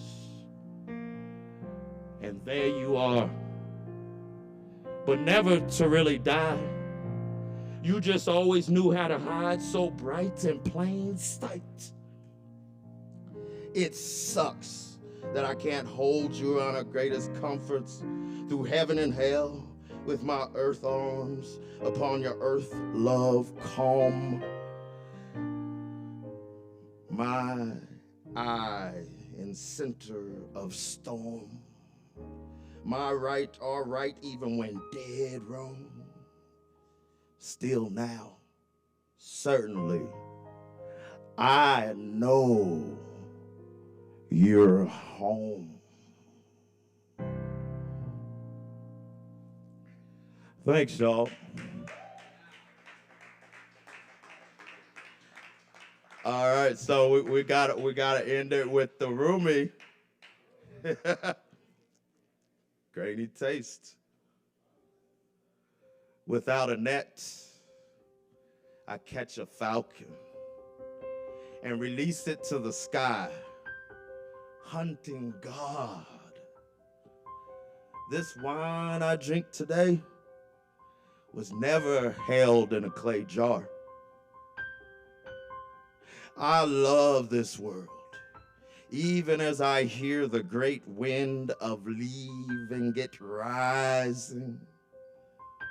For there is a grainy taste I prefer to every idea of heaven. Human friendship. Love y'all. Let's do it again, right? Tip your bartenders, all the good stuff. Happy birthday again, fucking Caleb Bison. Hell yeah.